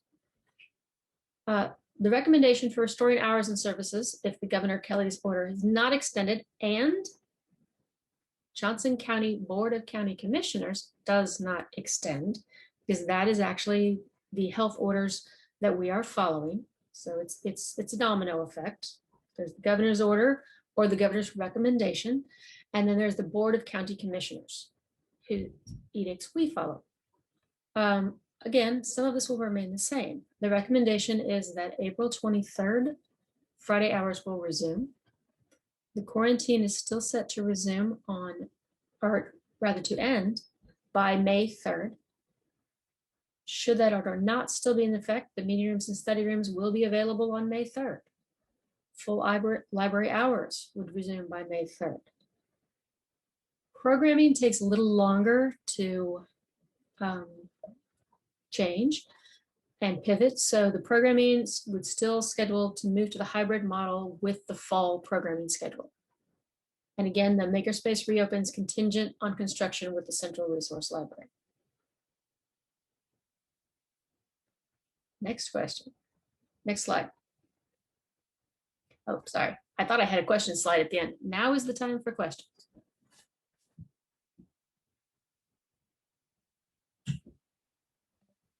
Great presentation, Nancy. Are there any questions from the board for Nancy on reopening? So just to repeat it. Sean, sorry, it took me a minute to unmute. Sure.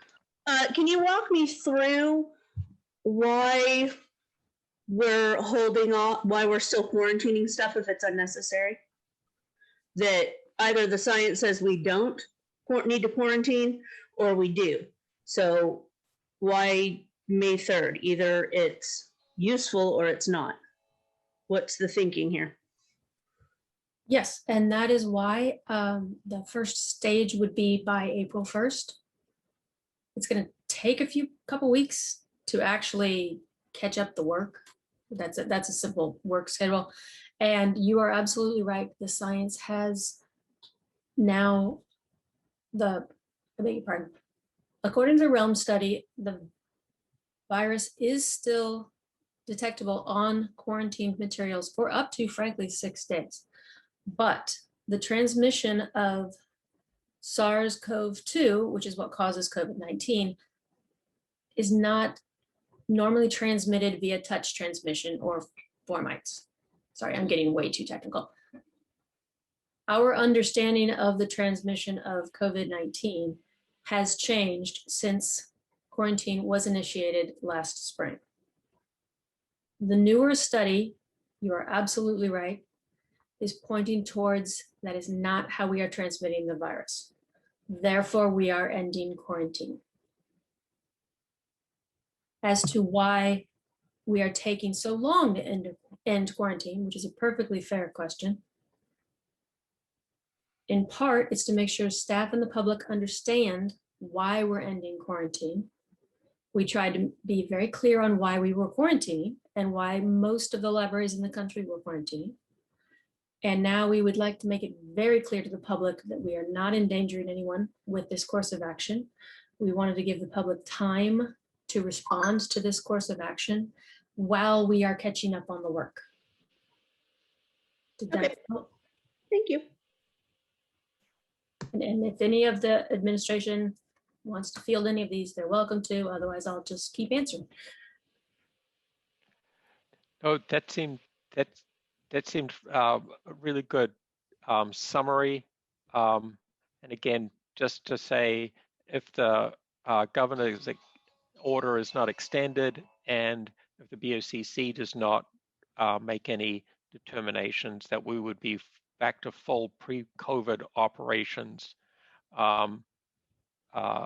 excluding, of course, in-person programming, but everything else would be operating starting May 3rd.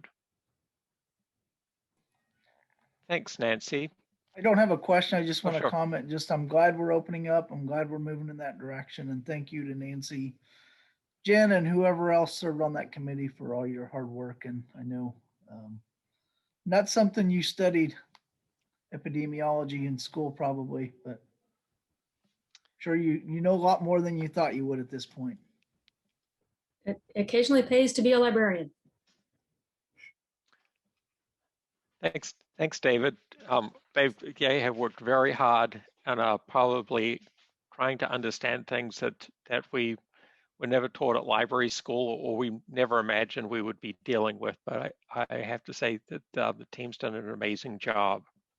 I'd like to invite Melody Kinnaman to come up and give a report. This is a partnership between JCL and the Adult Residential Center and the work that we've been doing there. Melody?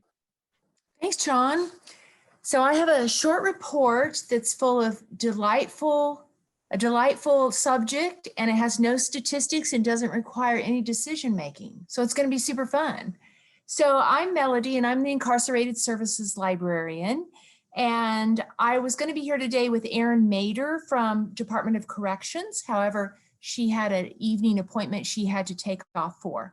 But Erin is the volunteer and program coordinator for Corrections. And her and I worked really hard on this project together. So I want her to have her credit, even though she's not here to present with me. Next slide. So here is our beautiful new space. This library is located at the Adult Residential Center.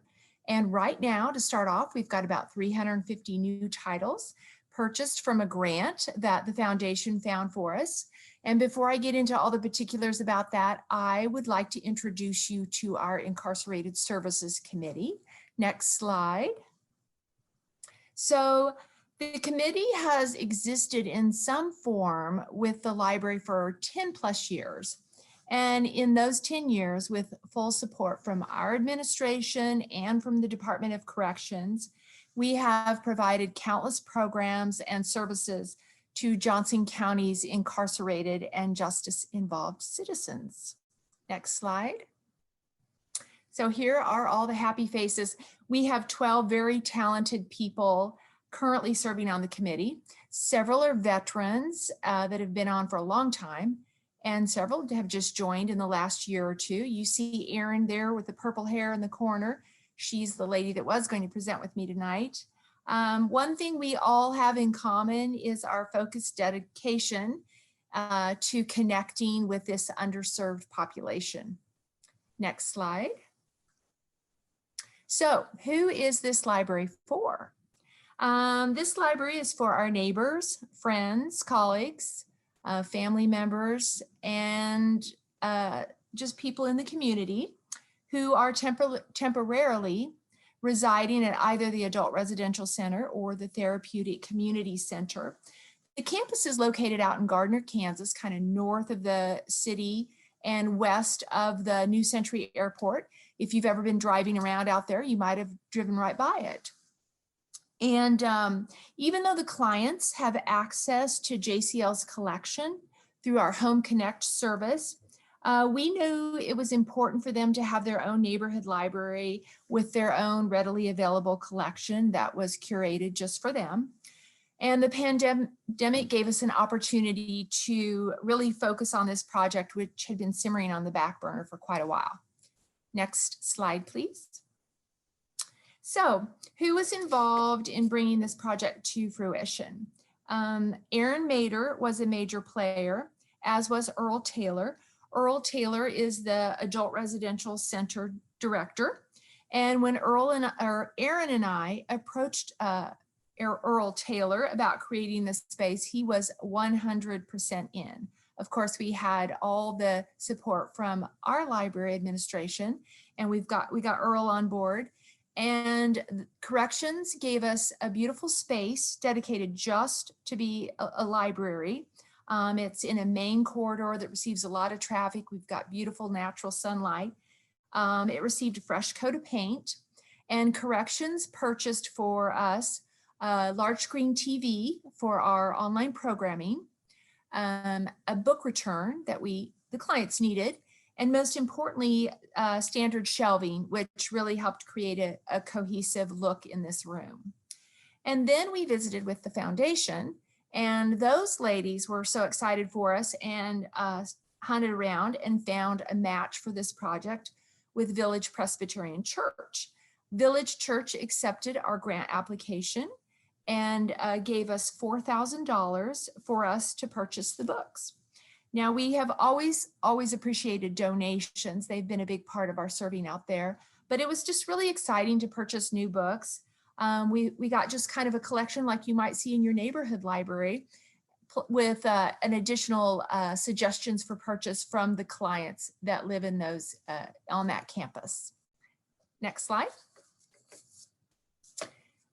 So the response from clients has been overwhelming. They're enjoying the space, and it's so nice to see them come in and select their books to check out and visit them while they browse. And we look forward to expanding on this room. We're going to add some art from local artists here in the metro area. And this will be the room where we have author visits and programming when we get back to normal. And I just want to say that I really, really appreciate everybody's support. We had a great team. The whole Incarcerated Services Committee worked hard on this, and Corrections joined up with us, and then of course the foundation and Village Church. Next slide. I just want to close by letting you know that our committee has created a Literature for Justice reading list. If you're interested in books that humanize the experience of incarceration and reveals the ripple effects that it has on families in our communities, I invite you to check this out. And thank you for letting me present this evening. Does anyone have any questions?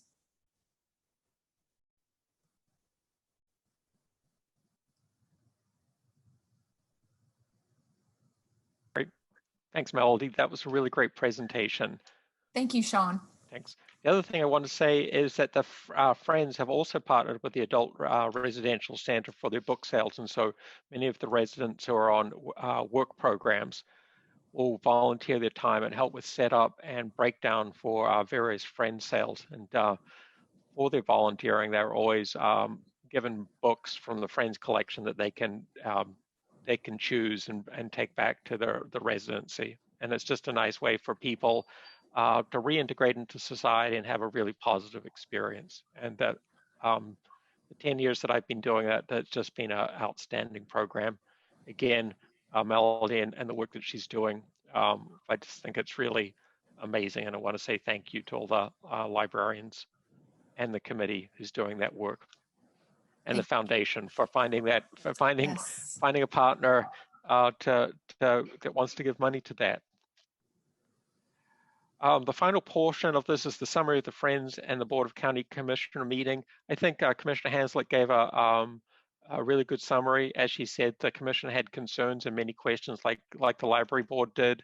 And again, I think what came out of that was the need to have a joint meeting with all the boards and all the stakeholders at this point. And that concludes the county librarian's report.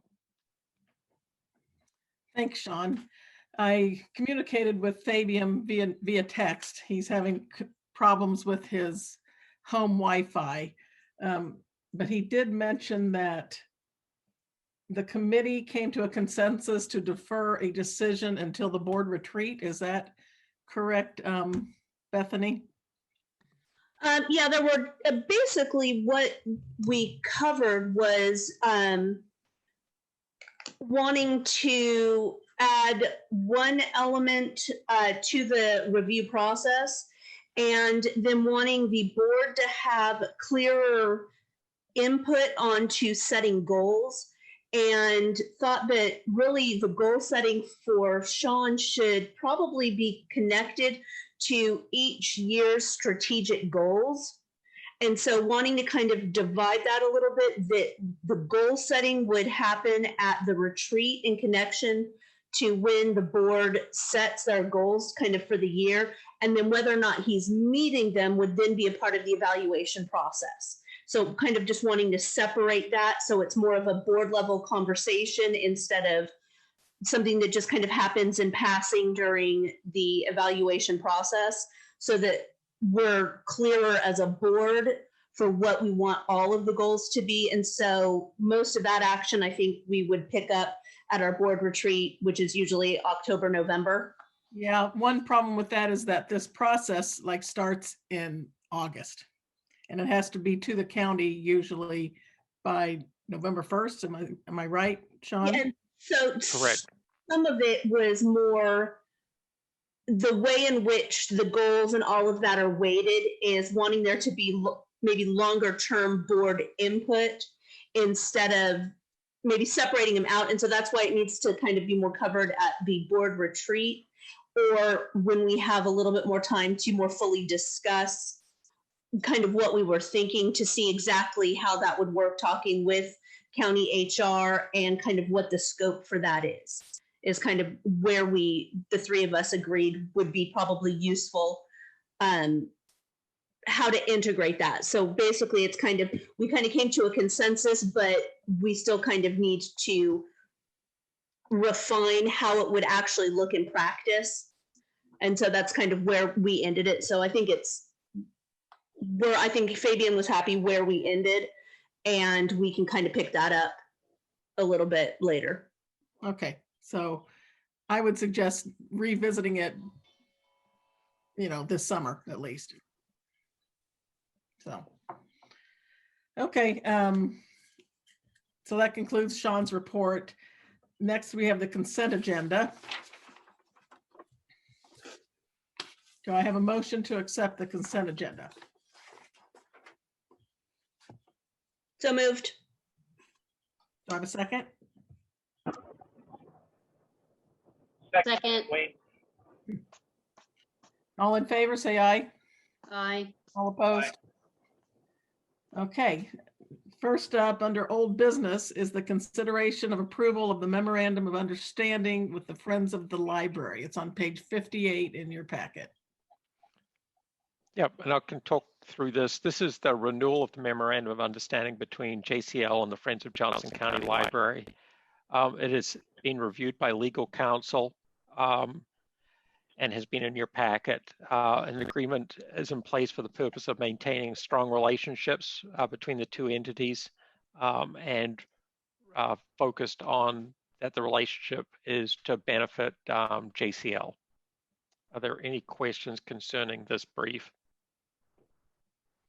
A recommendation is that the library board approve the agreement as presented. All right, do I have a motion? Randy Butcher, I move that the Johnson County Library Board of Directors approve the MOU between Johnson County Library and the Friends of the Johnson County Library. Second. Any more discussion? All in favor, say aye. Aye. Aye. All opposed? Motion passes. Next, under old business is consideration of approval of MOU between JCL and the Human Resources Department on page 62. Okay, this is a memorandum of understanding to renew the annual agreement with the Johnson County Department of Human Resources. The background is that we entered into an MOU, a memorandum of understanding, to form a collaboration between the Library Board and the County Department of Human Resources. The MOU has been constructed to bring efficiencies into play and focus on the expertise of the Human Resources Department and to collaborate and then to provide services. So the recommendation today, this has also gone through legal review, and the recommendation is that the Library Board approve the renewal of the MOU between the Johnson County Library Board of Directors and the County Department of Human Resources. Do I have a motion? Randy Butcher, I move that the Johnson County Library Board of Directors approve the renewal of the MOU with the County Department of Human Resources. Second. Any more discussion on this? All in favor, say aye. Aye. Aye. Aye. All opposed? Motion passes. Under new business, we have the consideration of approval of MOU between JCL and Financial Management and Administration for payroll services on page 67. Yes, this is the issue is consider authorizing the memorandum of understanding between the Board of Directors of the Johnson County Library and the Johnson County Department of Finance Management and the administration of the provision of payroll for 2021. The background is that prior to 2019, the library payroll function was handled internally, but the departure of the staff person that handled it provided an opportunity for the library to look at doing this in a different way.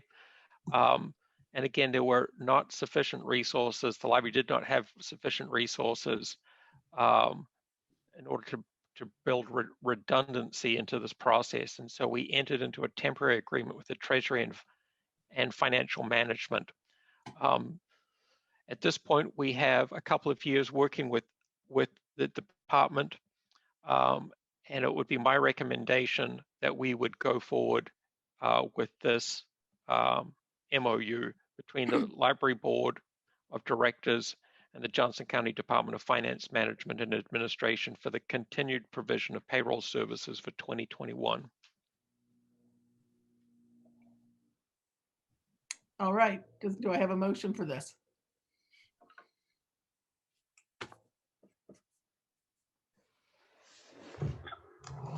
David, I move the library board approve the MOU between the Board of Directors of the Johnson County Library and the Johnson County Department of Financial Management Administration, continued provision of payroll services 21. Randy Butcher, second. Do we have any discussion? All in favor, say aye. Aye. Aye. All opposed? Motion passes. Next, I'm sorry. Consideration of the foundation's request to use lenexa for Library Lets Loose on page 7. Am I right? 72. Yeah, my lines were getting mixed up. Sorry, and sorry for interrupting you, Okay. Chairwoman. So the issue here is to consider closing the Lenexa City Center Library on Saturday, September 18th, 2021 for the purpose of the annual Library Lets Loose fundraising event. The background is that the Johnson County Library Foundation annually hosts a signature fundraising event, Library Lets Loose, from 2016 to 2019. the event has been held in person at the Central Resource Library. But since this year, the Central Resource Library is under construction. That space is no longer available. And we are being asked by the foundation if they can use the Lenexa library. I think the plan is to offer both an in-person and virtual event at that time. And when this was originally discussed, we did not, we weren't rolling out the vaccine and hadn't seen the drops in positivity rates that we've seen over the last maybe 2 or 3 weeks. I would be looking for a recommendation that the library board approves the closing of the lenexa City Center branch on September 18th, 2021 for the use of the foundation, Library Foundation, for their annual fundraising event, Library Lets Loose. Do I have a motion? Brandy Butcher, I move that the library board approve the closing of Lenexa City Center branch on September 18th, 2021. Second. Any more discussion? All in favor, say aye. Aye. Aye. All opposed? Motion passes. Next is the consideration of approval of architect contract for Antioch replacement on page 73. Okay, the issue here is to consider approving the recommendation to authorize the contract with Dake Wells Architecture Incorporated, the contract for architectural services for the Antioch Library Replacement Project at the amount of $1,132,300 per RFP process number 2020-076. The background here is that we are looking to engage with an architectural firm, Drake & Wells, to start this work. The funding for the Antioch replacement project is the amount of about $13,680,094 was included in the 2020-2024 capital improvement plan, which was approved in August 2019 by the Board of County Commissioners.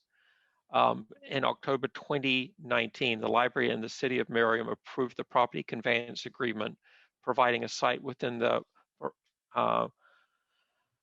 VARA development of Merriam, Kansas City. The agreement was later ratified by the Board of County Commission. It is my recommendation to approve the recommendation to authorize the contract with Dake Wells Architecture Incorporated, the contract for architectural services for the Antioch Library Replacement Project in the amount of $1,132,300 per RFP number 2020-076. Do I have a motion?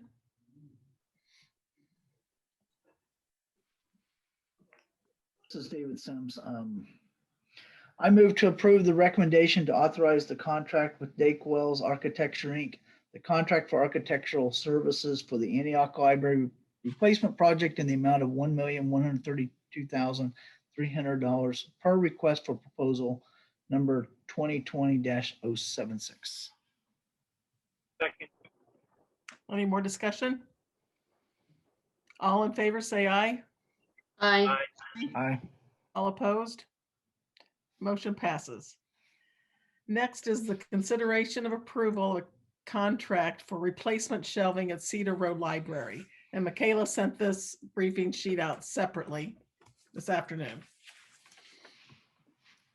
Yes, this is a proposal to upgrade the shelving at the Cedar Row location.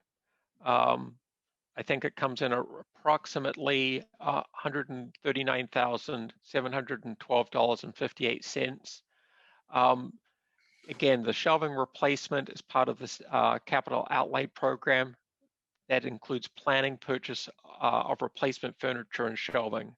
The library would like to replace the existing shelving at Cedar Row while the building was closed due to HVAC improvements. The concept of bundling work during a planning closure is a good efficiency, kind of doing two things at the same time, and good stewardship of the resources. It is my recommendation that the library board authorize this. The reason it's coming before the library board is it exceeds $100,000, which is my authority level to purchase. Do I have a motion?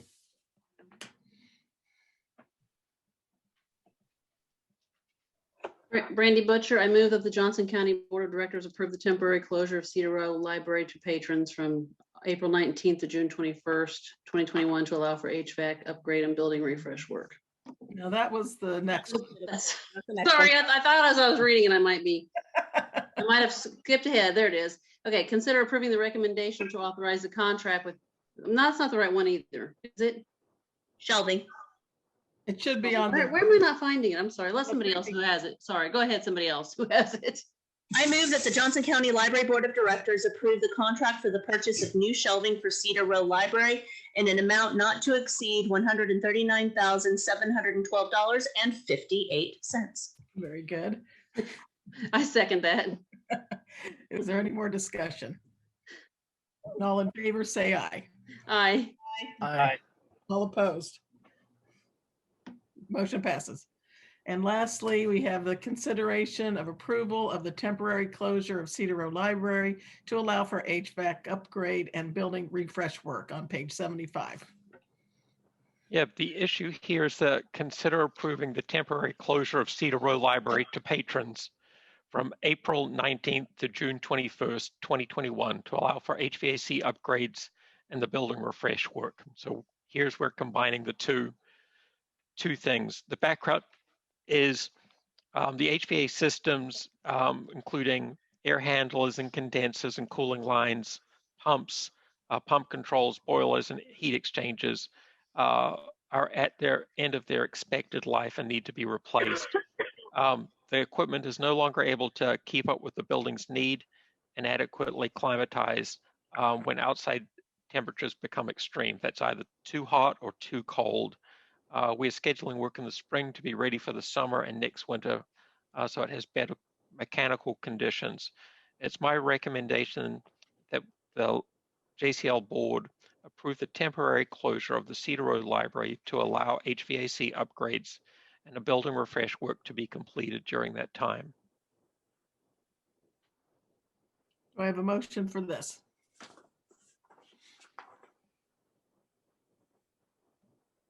I'll make a motion. This is David Sims. I move the Johnson County Library Board of Directors approve the temporary closure of Cedar Row Library to patrons from April 19th to June 21st, 2021 to allow for HVAC upgrade and building refresh work. Second. Any more discussion? Sean, I got one quick question. Could we have foreseen this when we closed down that library for the roofing? I don't remember. We may not have been able to foresee this. This becomes part of working with facilities in the sense of their ability to look at this. We still have roof work to do this, and all the work that we closed for a shorter period of time, and we were able to roof a flatter section, but that really has to do with CRP proposal, and so it wasn't scheduled or budgeted. It was budgeted for this year, and that's why you're having the dual closures. Ideally, what we try and do is close once to minimize the inconvenience to our customers and do everything that we can. That just wasn't possible, and we've done it in two phases. So there's a portion which we'll see coming to you is also to get the roofing done, and that's all the roofing that is at an angle. All the flat portions have been done, but the roofing technology is really different. On the flat, it's a kind of a PVC service, and then we're looking at various types of finishes for the angled roof period. Ideally, we would have just closed once and done all this work at one time, but it was a budgetary issue. And so that's why it's spread over multiple years. Okay, thanks. Any more questions? All in favor, say aye. Aye. Aye. Aye. All opposed? Motion passes. The last one would be, I guess we're finished for the night. I just need a motion to adjourn. Can I have just one moment here? Yep. Just to let the board know that this is the last board meeting for Michaela Scruggs, my executive assistant.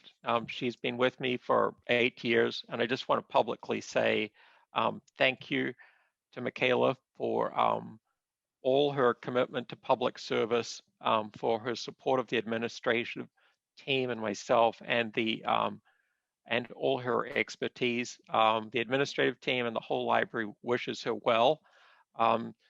I've also happy to say that Alice Pearson, who is the assistant branch manager at Corinth, is for 3 months filling the gap and is stepping up to be my executive assistant and to help with these board packages. But I did want to let the board know that for many of you, Michaela has been part of these board meetings for all the time that you've been here. And I just wanted to publicly say thank you to her and thank you to Alice for helping. So I'm sorry this isn't in person, but and thank you, Amy. Thank you, Michaela, for being wonderful. Yes, I've been on the board for, this is my 8th year, and she's been here the whole time, and she's awesome and does a great job.